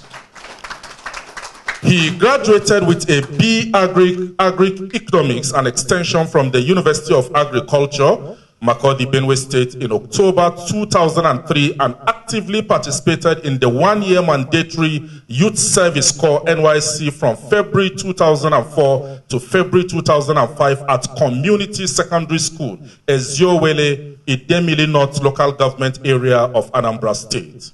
Huleji Simeon Wabare has attended many workshops, retreats, and courses. He has worked as a personal assistant, Office of the Federal Commissioner, FCT, Revenue Mobilization, Allocation, and Fiscal Commission from July 2005 to May 2010.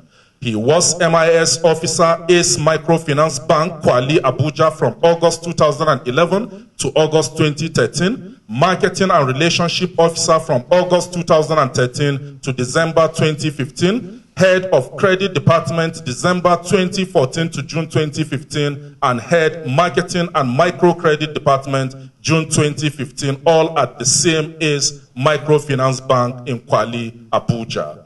Huleji joined the services of Federal Inland Revenue Services, FIRS, in May 2016, where he is currently at the Returns and Payment Processing Unit, FIRS, Utako-Abuja. Celebrate if you are clapping. Celebrating with a big round of applause, please. And just as you can see, it's written clearly here, he's happily married to Mrs. Huleji, and the marriage is blessed with great and wonderful children. One more time, give him a resounding round of applause if you can, please. At this point in time again, chairman of the occasion and top-notch fellow, Father Colonel M.A. Dogo. Give him a big round of applause one more time, please.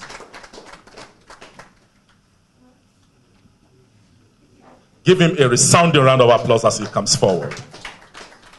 Colonel, sir.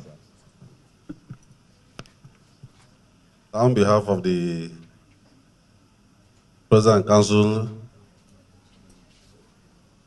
President and Chairman of this Council of this institute, I induct you into this institute as a fellow. So congratulations. Please, if you are clapping, clap very well as they take this photograph. Please, Mrs. Huleji, quickly come and join that same photo. Quickly, celebrate her with a big hand clap. Celebrate her quickly, celebrate her. Celebrate her quickly, please, as she comes forward for that photograph.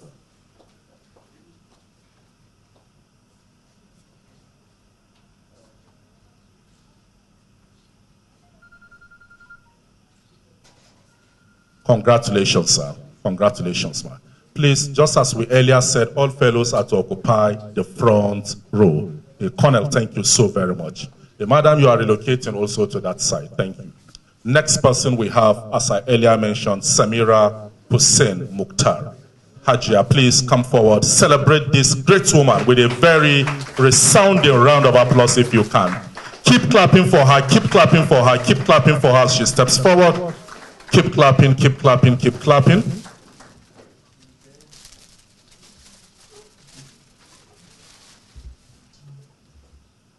Keep clapping, please. You are welcome now. You know, one of the things that helped us in the other institute is when I was registrar was the fact that we have senior persons, elderly, a bit elderly, you know, the likes of the prof and other people. Then we have the younger ones also full of, who also bring in their expertise and their energy and what have you towards driving the institute forward. And I must say that it's a great thing for us to have this kind of individuals who satisfy the requirements for this particular thing. Samira Hussein Mukhtar was born into the royal family of Honorable Justice Hussein Mukhtar, PhD of blessed memory, former presiding Justice, Court of Appeal, Kano Division, and the district head of Azare, that's Sarkin Azare Katagum Zone in Bauchi State. She is a granddaughter to late Sarkin Azare Alhaji Mukhtar Usman from the clan of Malam Ibrahim Zaki and Malam Muhammad Nankawa, who were the pioneer first-class emirs of Katagum in Bauchi State.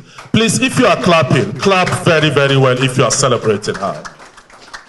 Samira holds a Bachelor of Science degree in accounting from the University of Abuja and an Executive Master's in Business Administration, MBA, from Nile University of Nigeria, also here in Abuja. Give her a resounding round of applause if you can. She was at the Nigerian College of Accountancy in Plateau State in 2020 for a professional postgraduate diploma in accounting and membership of the Association of National Accountants of Nigeria and as a certified national accountant. Give her another resounding round of applause, please.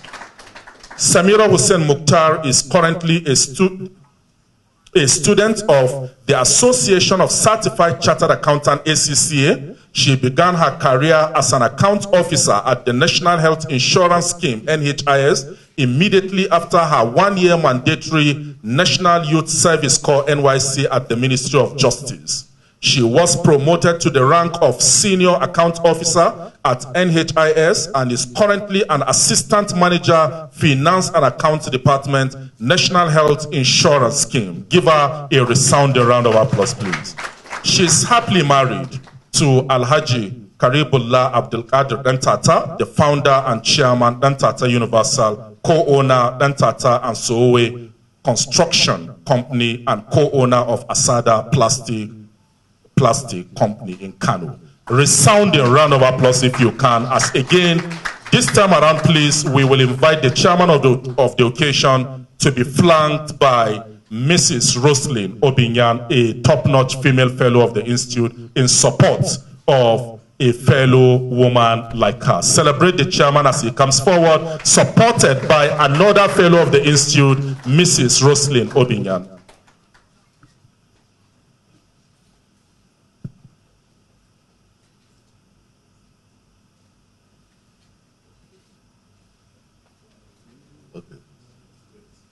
On behalf of the President and Chairman of Council and all members of Council, I induct you as a fellow of this great institute. Congratulations.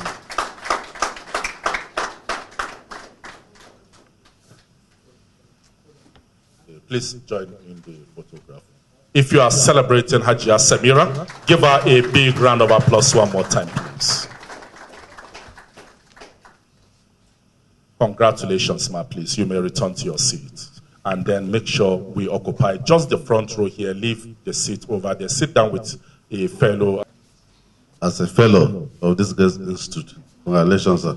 God bless. Please, if you are clapping for them, clap very, very well. That is Reverend Arikpo, Superintendent, Nigerian Immigration Service, now fellow of the Institute of Business, Diplomacy and Financial Management. Congratulations, sir, please. Thank you, Chairman of the occasion. Thank you, sir. Congratulations, sir, please. You find yourself somewhere on the front row again.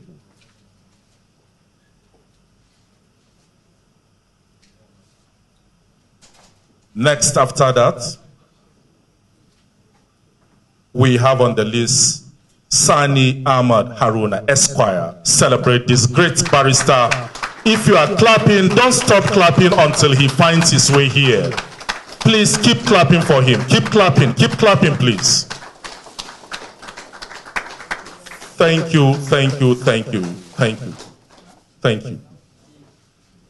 Sani Ahmad Haruna Esquire is a highly motivated professional with deep knowledge of corporate, regulatory, and company rules.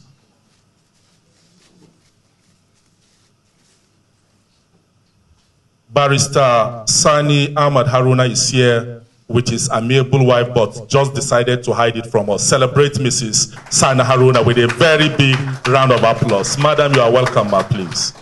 Please, you people should assist her so that quickly she will decorate her husband, please. Celebrate them with a resounding round of applause one more time. He holds a Bachelor of Laws B degree from the University of Abuja and thereafter obtained his Barrister at Law and Call to Bar certificate from the Nigerian Law School. A member Nigerian Bar Association MBA and member Association of Company Secretaries, Barrister Sani Ahmad Haruna has attended over 30 seminars in Nigeria and overseas. He was Senior Registrar Protocol Officer and Legal Assistant to the Head of Courts and Deputy Chairman Judicial Service Committee at the Sharia Court of Appeal Federal Capital Territory, FCT, from March 2009 to April 2012. He has also served as judge of the customary court of the FCT from April 2012 to July 2013. He was Assistant Company Secretary and Senior Legal Manager, Due Diligence and Compliance at Shaka Cement PLC, May 2013 to July 2015, and Certified Trademark Registrar, Ministry of Trade and Investment, July 2015 to December 2016 at Abu Ilhama and Co. Give him a very big round of applause one more time. Barrister Sani Ahmad Haruna has also worked as Assistant Chief Legal Officer and Head of Legal Services Unit, National Commission for Nomadic Education under the Federal Ministry of Education from January 2017 to July 2018. He is currently the Chief Legal Counsel, National Social Investment, Office of the Vice President of the Federal Republic of Nigeria, State House, Abuja, since July 2018. Celebrate him with a resounding round of applause, please. The first program of the Institute that was held in Abuja this year was March 26. And you will recall, those of you who were, how many of us were here? March 26. You were there, ma. You were there, sir. Please help me recognize before we proceed the presence of one of our top-notch fellows in the person of Okpojo Ademohamidu. Stand for recognition, sir. Celebrate this great fellow with a big hand clap. Sit down, sir, please. Now, the chairman of that program, March 26 this year, happens to be one of the celebrated barristers we have as a fellow in this institute. I'm telling you the truth. Barrister Gado Shehu, MNI. Barrister Gado Shehu, MNI. And so far, since the foundation of this institute, up till today, we have only 2 MNIs in this institute, members of the National Institute for Policy and Strategic Studies. Barrister Gado Shehu is one of them, and the current founder of Al-Ansar University in Borno State, the first private university, talking about former PAMSEC Minister of Finance, Dr. Mohamed Kari Dikwa. How many of us know Dr. Mohamed Kari Dikwa? We don't know him. He's a foundation fellow of this institute. And his university has been approved to be the first private university ever in the history of Borno State. So what I'm saying in essence is that, God's willing, we are having another barrister coming on board, and we are sure he will be not just an MNI, but a senior advocate of Nigeria, God's willing, in the nearest future. Celebrating with a big round of applause as I invite again the chairman of the occasion, Colonel Father M.A. Dogo. Celebrate him again with a big hand clap, please. Sir. Please, his wife should join in that award. His wife should. Don't worry, you will also get the pictures. We'll send it to you on both private and WhatsApp. Sir, of the President and Chairman of the Governing Council of this great institute, I confer on you a fellow of this great institute. Congratulations, sir. Thank you, sir. Thank you, sir. Thank you. Madam, the picture is not over. The picture is not over. She wants to get her own photograph. Please celebrate her. Celebrate them, please, with a big round of applause. Congratulations, sir. Chairman of the occasion, thank you so much. Please, Esquire, you will get a place somewhere and relocate with your wife at the front row, somewhere, please. Let's get the front this thing. Just make sure you are on the front row. Okay, use that other side, please. Are we still having members on Zoom? I'm not seeing anybody on the screen.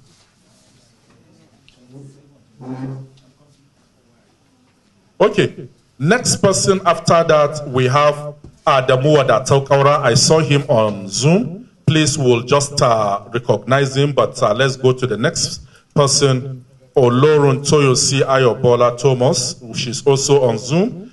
Then Bello Johnson Oluwatoyin on Zoom. Then Christiantus Cartoon, we have his very wonderful younger brother standing in for him. Please, can you come forward while you receive all, that's Christiantus Cartoon. Please, can you bring his package so that the chairman of the occasion will hand it over to his brother.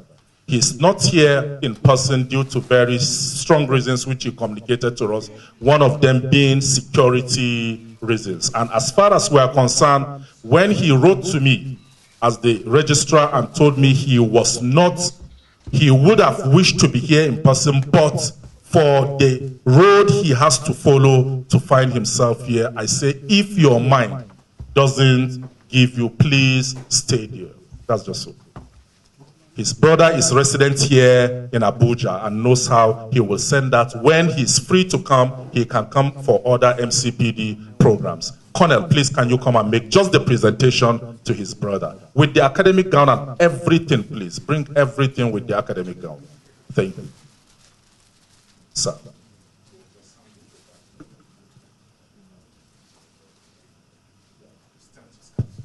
So on behalf of the President and Chairman of the Governing Council, I hand over this regalia of conferment of the Institute of the Santos Cartoon. Congratulations to him.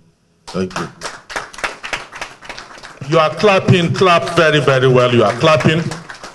You are clapping, clap very well. Congratulations, please. Thank you. Thank you, sir. Next, we have, still in this very program, Omar Mukhtar. Give him a resounding round of applause, please.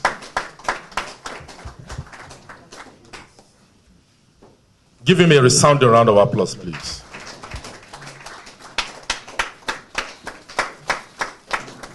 Omar Mukhtar is one of those who started as a full member. From full member, he moved to senior member, and from senior member, he's now getting to fellow. I remembered, just like Cornell today sits as the chair of the program, the person who sat as the chair of the program and did this same function and carried out same function on behalf of the president and chairman of council is the current, is the current deputy governor of Gombe State. Am I right, sir? He was the first, but he was the person who also is a fellow of the institute. His Excellency Dr. Manasseh Daniel Jatto. He was in sociology department as a senior lecturer after his retirement, after serving meritoriously and retired as a deputy comptroller general of Nigerian Customs Services, the highest. Because we believe Comptroller General of Customs is an appointment. He got to the highest rank, Deputy Comptroller General of Nigerian Customs, and retired. After retirement, he went to the classroom at Bingham University, Karu.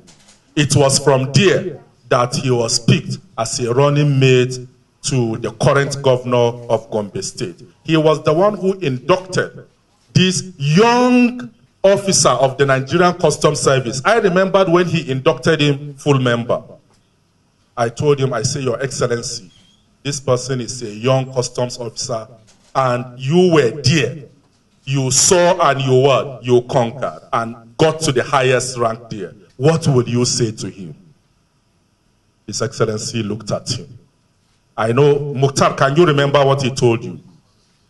Alhaji Mukhtar, can you remember what he said?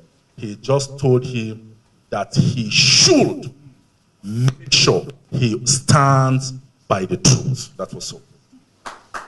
If you are clapping, please clap very well. And that was so. Meaning that was the secret behind his own. And let me tell you, when we gather in places, it may just be one very short statement that you may just pick, and that's so. And I am trusting the Almighty that someday this same person will get to that very rank and even beyond by the grace of Almighty.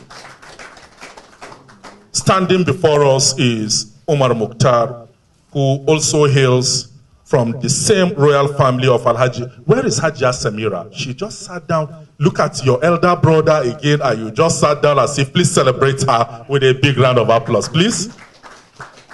Umar Mukhtar hails from the royal family of Alhaji Mukhtar Usman of blessed memory, who was the district head of Gadao and Sarkin Azare Katagum Zone, Bauchi State, grandson of late Sarkin Azare Alhaji Usman Aliyu Malumaye from the clan of the pioneer first-class emirs of Katagum, Malam Ibrahim Zaki and Malam Muhammad Dankawa. He holds a diploma in public accounts and audit and an advanced diploma in public accounts and audit from the College of Administration and Business Studies, Azare Bauchi State, and Federal College of Education, Kano, respectively. Umar Mukhtar also holds a Bachelor of Science, Computer Science from Al-Qalam University, Katsina, a postgraduate diploma in management from the University of Maiduguri, and a Master's in Business Administration, MBA from the Bauchi State University, Gadao. He worked as an Assistant Executive Officer Accounts, Katagum Local Government Area, Bauchi State from 2008 to 10, and was Executive Officer Accounts 2010 to 2011. He joined the services of the Nigerian Customs Service in 2011 as an Assistant Inspector of Customs, promoted to the rank of Inspector Customs on 1st January 2015, and later promoted to the rank of Assistant Superintendent of Customs on 1st January 2019. He has served as an auditor, internal auditor, and zonal internal auditor at different commands. Umar Mukhtar has attended many conferences, workshops, and seminars organized by reputable consultancy firms and professional bodies, including the Institute of Chartered Accountants of Nigeria, ICANN. He is a recipient of merit awards and commendation letters for his diligence, commitment, and dedication to the service of Nigeria at the Nigerian Customs Service. He joined Institute of Business, Diplomacy and Financial Management as a full member, later upgraded to senior member. He's happily married and blessed with children. Please give him a resounding round of applause if you can. March program on 26 March, you were here with your wonderful wife. Is she here, sir? She's coming after her husband has already been decorated. Celebrating with a resounding round of applause. During the last MCPD program upstairs here in this very hotel, he was here with his very wonderful wife, a medical doctor serving Nigeria. Celebrating with a resounding round of applause, please. Colonel Father M.A. Dogo, chairman of the occasion. This is how the president does. How many of us used to see the president do that? When you sit down, when we called him that you are going to chair the occasion, celebrating with a big round of applause, please. Sir, on behalf of the president and the chairman of the governing council of this great institute, I confer on you a fellow of this great institute. Congratulations, sir. You are clapping, keep clapping very well. You are clapping, keep clapping very, very well. Keep clapping very, very well. Thank you, sir. Thank you, sir. I learned we now have some of our fellows online. Congratulations, Alhaji Omar Mukhtar, please. Congratulations, sir. Congratulations. Please find a place where if the front row is not okay, we can still sit at the back. I learned the president and chairman of council is with us. Chairman of the occasion and members of the high table, please can we see if he can speak to us for a minute or two? Thank you so much. Please can you click on the president and chairman of council, respected Professor A.A. Aminu, joining us virtually. He has been having problems with the network. That is why we have not had him speak with us. Respected Prof. A.A. Aminu.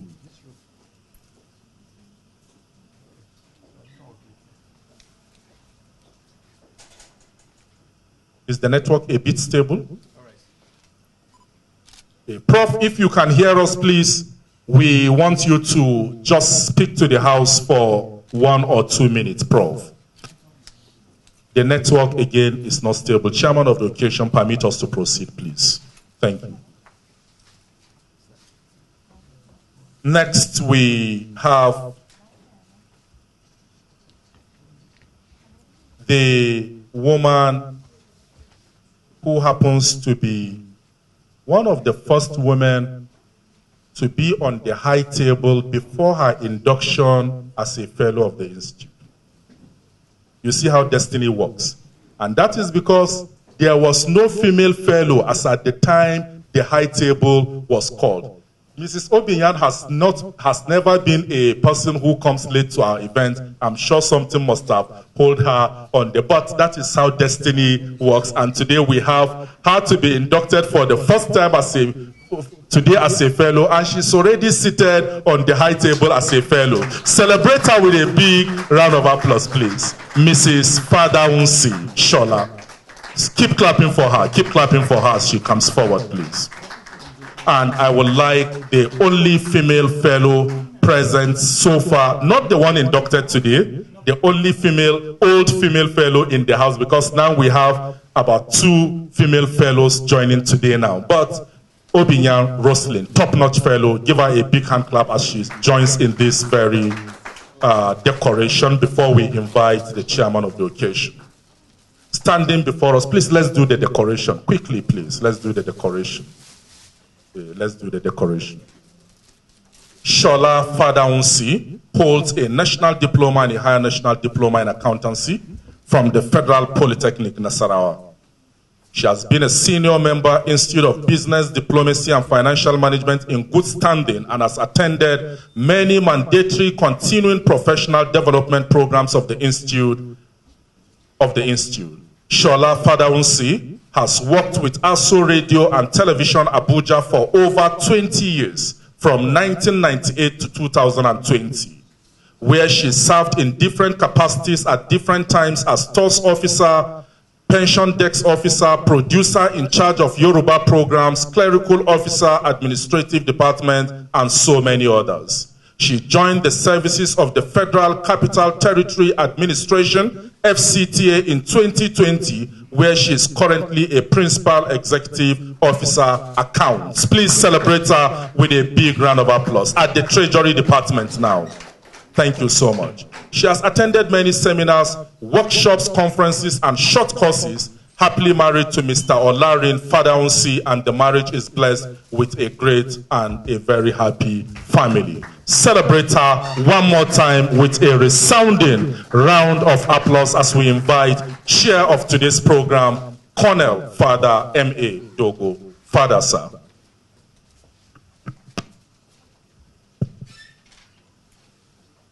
On behalf of the President and Chairman of Council, I confer on you a fellow of this great institute. Congratulations. If you are clapping, just keep clapping. Just keep clapping while they take that photograph. Keep clapping, keep clapping. Keep clapping, please. Keep clapping. Keep clapping and celebrate her, please. Mrs. Fadaunsi, congratulations, ma, please. Congratulations, ma. Thank you so much, top-notch fellow, Manager, Treasury, Risk Management at AEDC. Celebrate this top-notch fellow with a very resounding round of applause. Now we have Yunusa Abdullahi. Please, if you are clapping, clap very, very well. Where is Yunusa Abdullahi? Okay, he's just out of this. Please, in the next few, this thing will find him right back here with us. So can we look at the program quickly and see what we can do? Okay, he's right back with us here, Yunusa Abdullahi. Give him a resounding round of applause, please. Clap, clap, and clap very, very well. If you are clapping, you are welcome, sir, please. Yunus Abdullahi holds a certificate in accounting AEO course, a diploma in accounting, bachelor degree BTech Honors in accounting, and a postgraduate diploma in accounting and finance, all from the Abubakar Tafawa Balewa University in Bauchi. Give him a very big round of applause, please. Who is supporting you in the decoration? Nobody? Okay, thank you so much. Dr. Hassan Omar, celebrating with a big hand clap, please. Celebrate him, please. Thank you so much, sir. Now, he is a registered professional, Financial Reporting Council of Nigeria. He's a member, Chartered Institute of Treasury Management, an associate member, Association of Certified Corporate Accountants, ACCA, a fellow of the Islamic Institute of Accounting and Finance, Nigeria, member, Institute of Certified Public Accountants of Nigeria, member, Nigerian Institute of Management Chartered, member, International Strategic Management Institute, Nigeria. Yunus Abdullahi served as the coordinator and chairman, Committee of Local Government Coordinators, the Presidency, Ethics and Values, Cooperative Societies, MISA, Local Government Area of Bauchi State from 2012 to 2013. Give him a big round of applause if you are clapping. He has also worked for over 12 years as an accounting officer and administrative officer in different departments, schools, and programs at the Abubakar Tafawa Balewa University, ATBU, Bauchi. Please clap and clap for him one more time.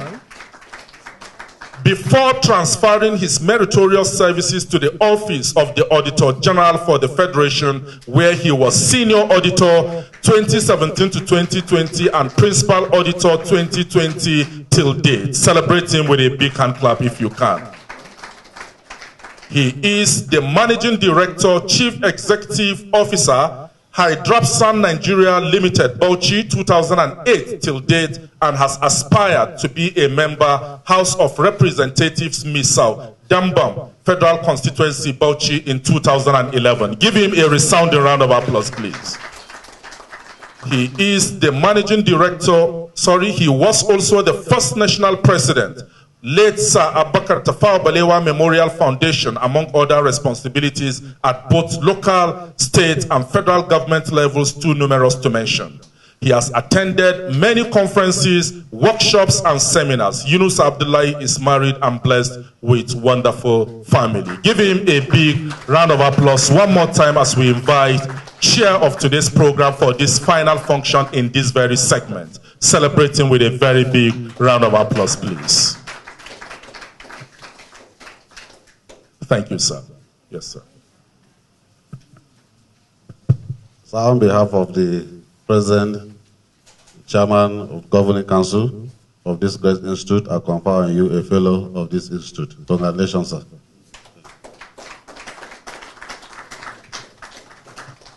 You hold this thing for photograph. If you are clapping for Yunus Abdullahi in celebrating him, celebrate him very well. Thank you so very much, chair of today's program, for that wonderful function. And in fact, if the president and chairman of council will do this, though I don't know who among them, because an academic can also stand for hours and hours teaching. Military officer can stand for days even, you know? So I think this is just but a small function as far as this is concerned. Chairman of the occasion, we are so grateful, sir. Thank you. Celebrating with a big hand clap, please. Now, just some announcements before we proceed. Permit me, chairman of the occasion and members of the high table, to take the following announcement. We have some books available here for the expansion of our knowledge. And let me tell us, there is no investment in knowledge that has ever been a waste. if there is any investment with guaranteed returns on investment, ROI, that should be investment in knowledge. I can assure you. The keynote speaker for today's very program, Brigadier General D.T. Olabode, retired but never tired, has authored one very, very important book, The Making of Humanitarian Actors. The Making of Humanitarian Actors. You know, one thing about his life, those of us that are close to him, is that he's a man that always feels happy serving humanity. I'm telling you the truth. Anytime, anywhere you call him, he will never ask you of anything in terms of monetary. The major thing is that this is a service to humanity. You will see him there. Celebrating with a big hand clap. He has been able to put this very important piece together. Very, very important piece. It's just that I'm sorry to say, Prof, on the high table, our respected fellow Prof. Eckert, I don't know whether it is those of you in the academics that has made it so.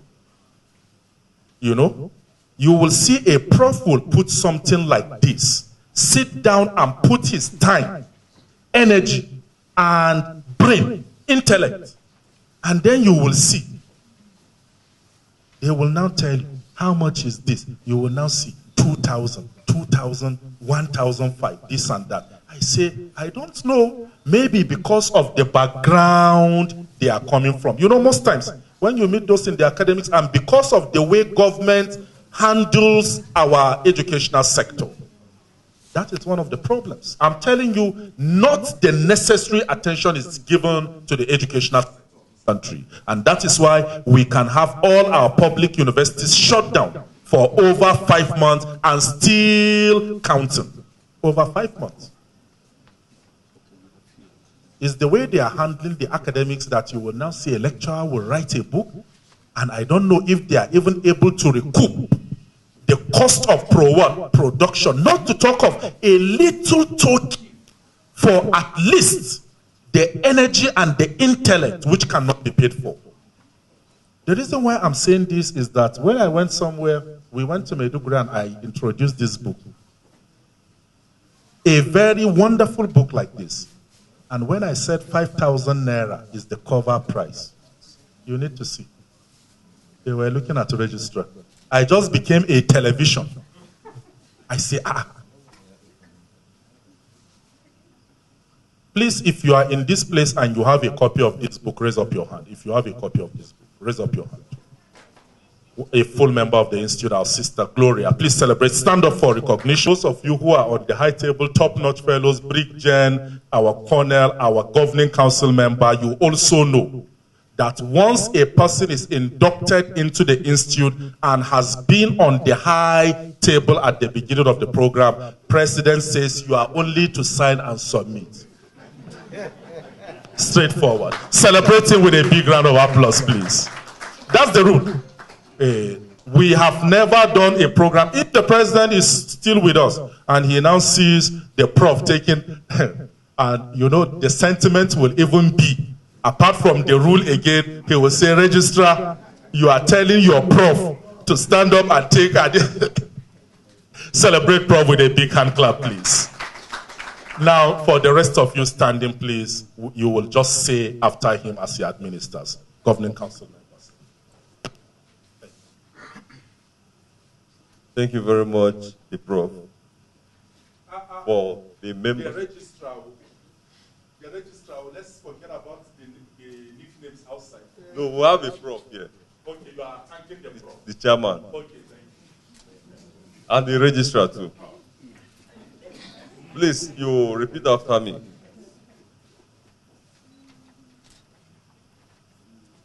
I, Elvis Osai, being inducted today into the professional membership of the Institute of Business, Diplomacy and Financial Management,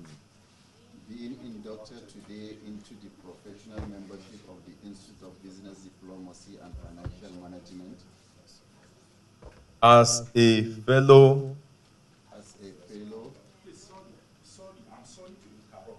I can see.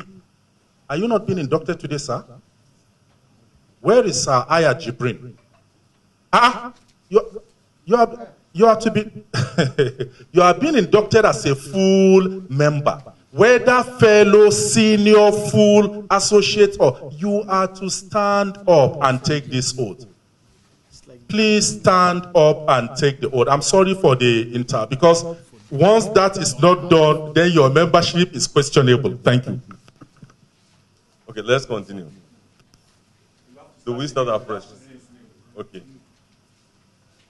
I, Elvis Osai, being inducted today into the professional membership of the Institute of Business Diplomacy and Financial Management as a fellow member.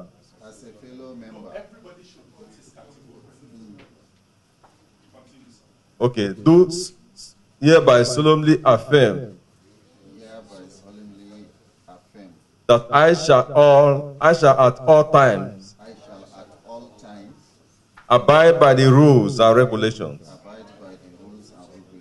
of the Institute of Business Diplomacy and Financial Management and modifications made in the rules and regulations from time to time by the authority of the Institute. 2. Enhance and protect my professional standing by never engaging in conduct, either professional or personal, which will bring my reputation and that of the Institute into disrepute. 3. Maintain the highest standard of integrity in all business and financial relationships by rejecting any business or financial management practice which might reasonably be deemed improper. 4. Never breach the confidentiality of information I received in a professional capacity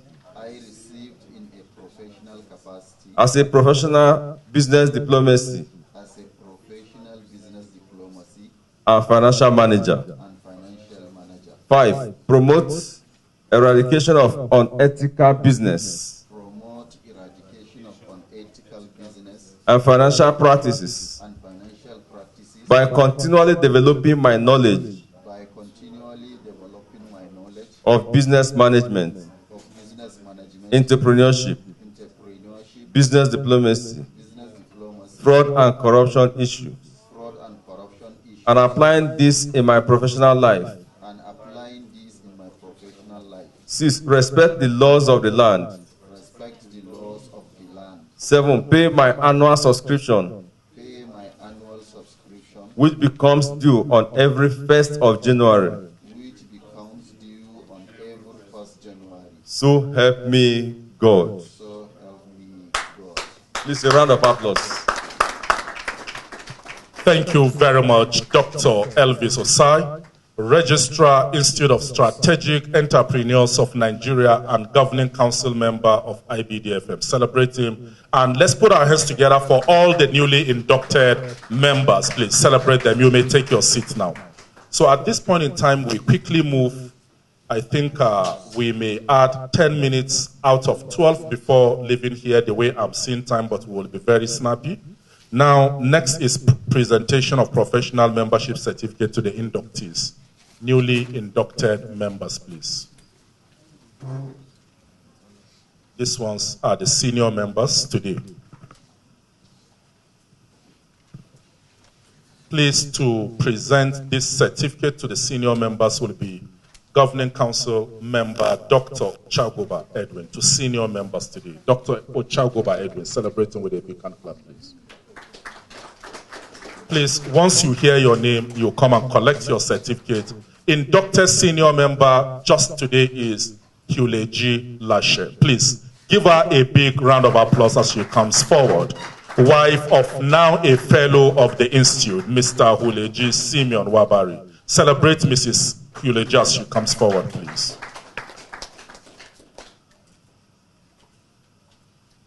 Idris Ibrahim Folorenshaw, is he here? Now upgraded from full member to a senior member today. Give him a resounding round of applause. Idris Ibrahim Folorenshaw. Also upgraded from full member to senior member is Megbuawan Shegun Eyitayo. Please celebrate Shegun Eyitayo as he comes forward, please. Celebrate him with a big hand clap. You came alone? Celebrate him with a big hand clap. Now, the person I told you about some few minutes ago upgraded to senior member today from the Niger Delta Development Commission is one of our old full members of the Institute, now senior member, Mr. Christopher Ephraim Oroko. Celebrate him, celebrate him. Please reciprocate that clapping gesture till he comes here. Keep clapping for him. Keep clapping if you are clapping, please. Keep clapping. Congratulations, sir.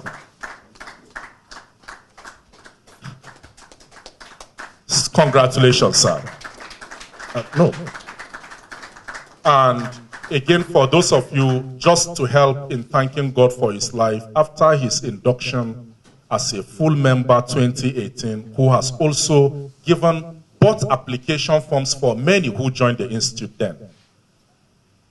A test came, he had a test from Almighty where he was involved in a very ghastly, when I say ghastly, believe you me, if not for the mercies of God, people who are involved in that kind of accident hardly come out alive. That's just the simple truth. You can see him today. He sent all the pictures to the Institute. He sent it to us as an Institute. And that was why he was not, some of you may say, this person is not a known face here. I'm telling you, it was for quite some time. It took quite some time for the process of recuperation, but now, hail and hearty. Celebrate God for his life, please. You are welcome, sir. Again, upgraded from full member to senior member is Abimbola Mutiat Olaleke. Give her a resounding round of applause as she comes forward, please. Keep clapping if you are clapping. Keep clapping. Keep clapping. Keep clapping. Upgraded from full member to senior member today again is Daniel John Isaac. Is he here in our midst? Give him a resounding round of applause again, please. Keep clapping for him. Keep clapping. Keep clapping, please. Daniel John Isaac. Congratulations, sir. Next membership category, while we appreciate Governing Council member, IBDFM and Registrar Institute of Disaster Management and Safety Science, Dr. Ochagoba Edwin, celebrating with a big hand clap again. To present full membership certificate to our full members today, Lecturer, Department of Business Administration, Nasarawa State University, Kefi, a top-notch fellow of the Institute, and also a resource person with the Institute. He spoke in he was keynote speaker also late last year in our programs, Dr. Hassan Omar, to present certificate to full members. Give him a big round of applause, please. Celebrating. Celebrating. Aya Jibril Usman, also from the Office of the Auditor General for the Federation. Aya Jibril Usman. Give him a resounding round of applause, please. Give him a resounding round of applause.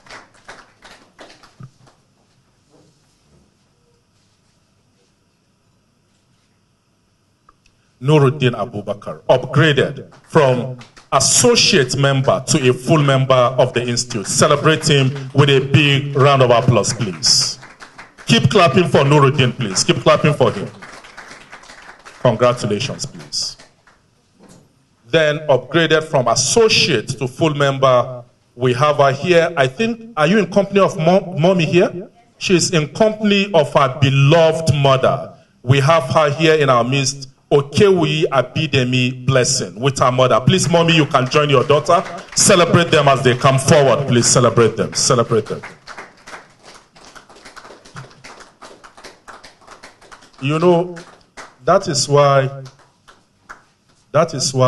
those of us seated here, whom God, for instance, has decided to call some of our parents, the Creator, for instance, we keep praying and thanking God for them.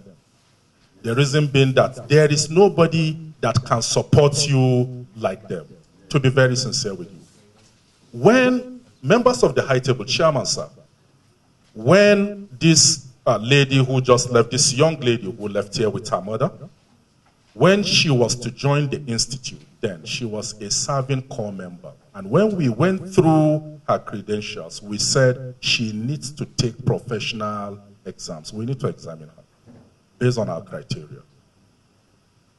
Do you know that a timetable for all the courses she was to sit for was sent to her? And the materials were also sent to her for study to appear for the exams. All the days of those examinations before 7:30 a.m., Mama has already come with the daughter to the institute office in support. Are you clapping? Let's clap and clap very, very well.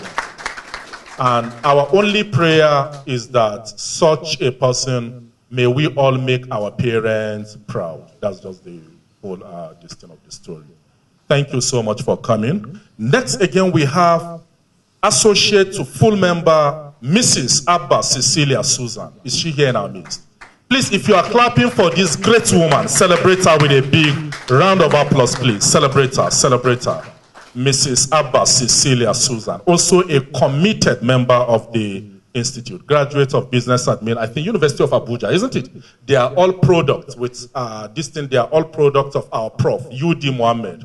How many of us know U.D. Mohammed? They're respected. All of them are his what? Disciples. Celebrate them with a big round of applause, please. Kwada Emmanuel, also one of the same clique, a very active member of the Institute. Give him a very big round of applause, please. If you are on the Facebook page of IBDFM, Facebook page, the moment an information goes out on WhatsApp from the Institute, less than 1 minute, you just see them all over the Facebook page of the Institute. Is the brain behind that, Kwada Emmanuel. Associate to full member, Victor Itombi. Celebrate this guy with a very big round of applause. Celebrate him, please. Celebrate him. Celebrate him. Victor Itombi. He joined the Institute as well since 2018. Give him a big round of applause again, please. Next, please. Dr. Hassan Omar, the Zanna Grema of Azara. The Zanna Grema of Azara. Please, if you are clapping, clap and clap very, very well. You know, one of the things I used to like watching, seeing him going to his social media page is during celebrations, like during the Salah celebration, where you will see him forget about the classroom and you will see him in the traditional regalia. Zanna Grema of Azara. Celebrating with a big round of applause, please. Next certificate, please. Great. For MCPD participants, these ones are for the fellows who attended MCPD here. Do we have Colonel Aja Brown in our midst? Is Colonel here? This is just not okay, honestly. This is just not okay. When a fellow will just come in and just sit down quietly, a colonel also, for Christ's sake. Please celebrate him with a big round of applause. You know, when I saw the certificate, I saw Aja Onwuka Brown. I said, this is one of our top-notch fellows and a colonel also. And he just quietly, he was observing us. Had it been anybody made any move apart from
Give him a big round of applause, please. Respected senior member, Suleiman Ajia Mohammed, 2018 senior member of the Institute. I told you earlier, those of you that were here, he's an officer, very senior officer with the Federal Road Safety Corps. Please, sorry, we at this point in time invite for this presentation Mrs. Obinya Rosie. I don't know where she is. Please celebrate her with a very big round of applause. Celebrate her, celebrate her. Celebrate her, please. Celebrate her.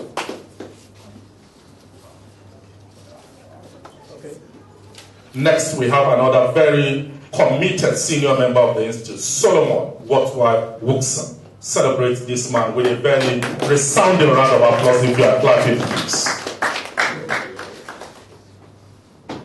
Also, I'm pleased to have for the very first time in this very program, since that's after his wedding, when he became an angle. This is the first time, his first appearance in IBDFM program.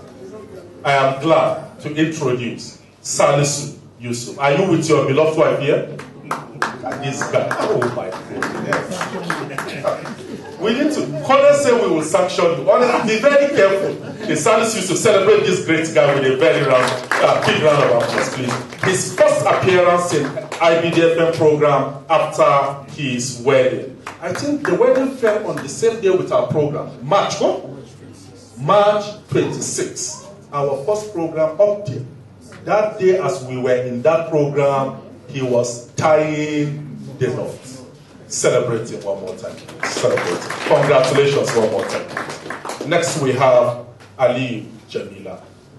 And that is no other person than the wife of our own respected fellow Usman Muhammad Kilabi. Celebrate this great woman with a big round of applause. Do we have other settings, please? Manager, Treasury, Risk Management, Abuja Electricity Distribution Company, and fellow of the Institute. Thank you so much, ma'am. Full members here for MCPD. Full members here for MCPD.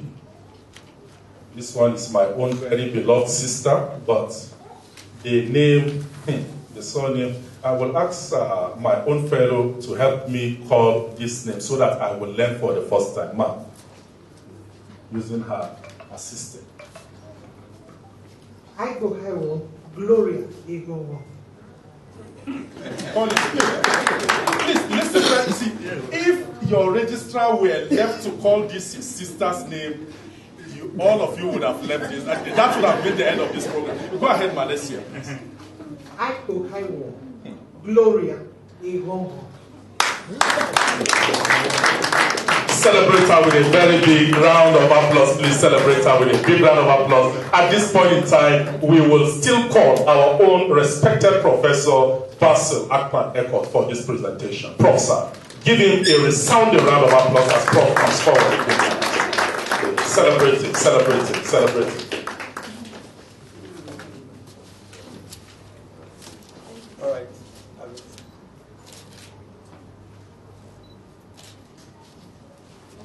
Thank you, my Prof. Please, Prof, two more persons, Prof. Two more persons, Prof. Ode Sunday Okete, MCPD full member. Celebrate Sunday Ode as he comes forward.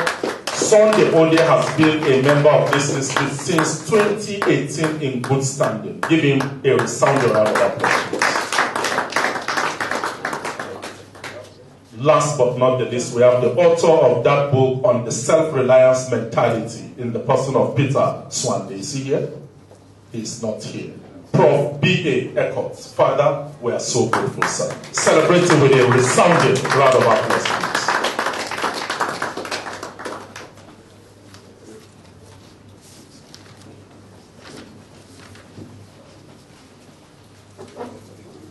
I think 14 minutes after, and we will be taking our leave just right now.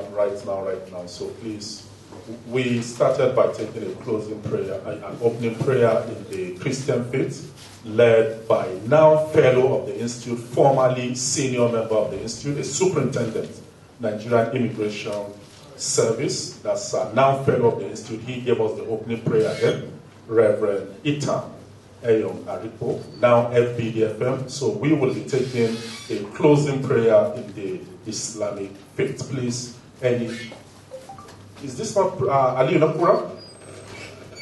What's your name, sir? Okay, you are not a member of the Institute? You are very welcome, sir. You are together with them. You are very welcome, sir. You are welcome. Now, at this point in time, we want the Muslim to help us close this segment with a closing prayer, please. Thank you so much. Dr. Hassan Omar, celebrating with a sound around the world. Yes, before the closing prayer, let's mention about books. Usually, an authentic author give or print or publish book for the interest of imparting knowledge. It's not a profit driving, usually to orientate, impart knowledge so that the humanity, as my brigadier general is doing his best, that's the essence. Not to generate profit. You can generate profit, you can make up your business through other avenues. But this one to see that you have changed the life of people into the betterness of their endeavor. Thank you.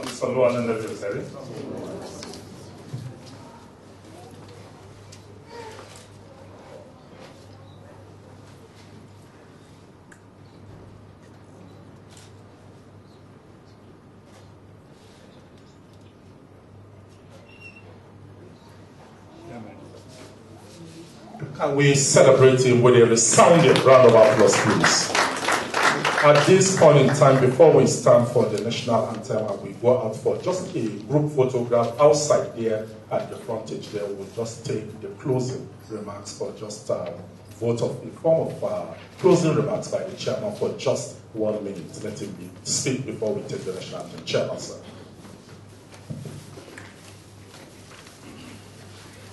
The keynote speaker, the high table, the registrar, members of this distinguished institute.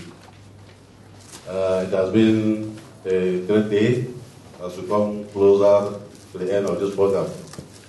I certainly wish to, on behalf of the President Chairman of the Council, to appreciate you for having taking time out of no time to be part and parcel of this great event.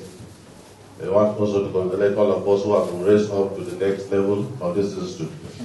We pray that God will continue to raise us up higher in our various professions. So once again, we thank you for your time. We thank you for your contributions. We thank you for the support you have rendered to this institute.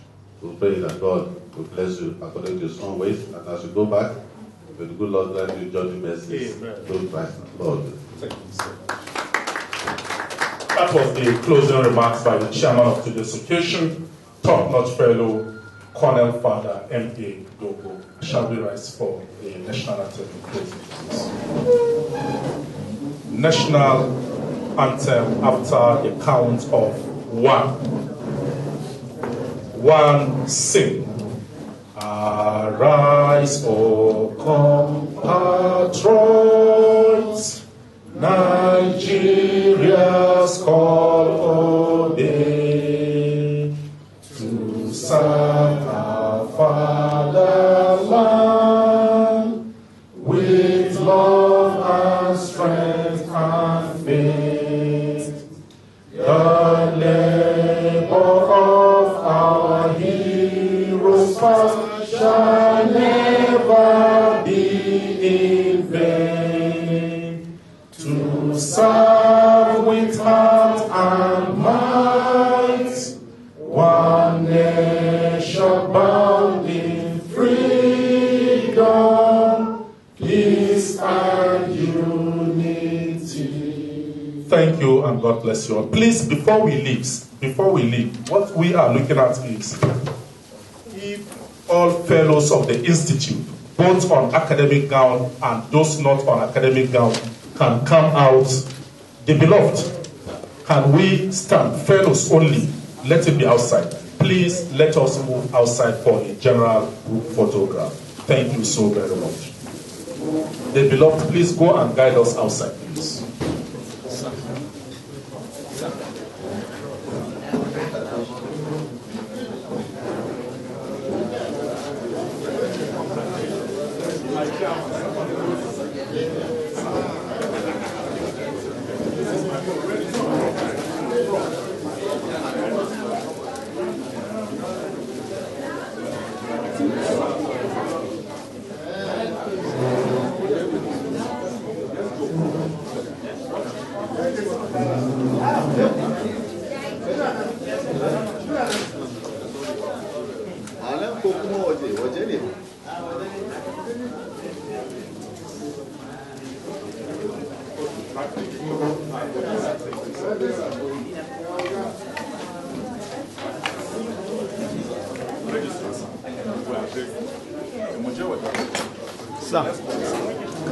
Yes, you can come. Sure. Thank you, my brother. God bless you. Okay, let's go.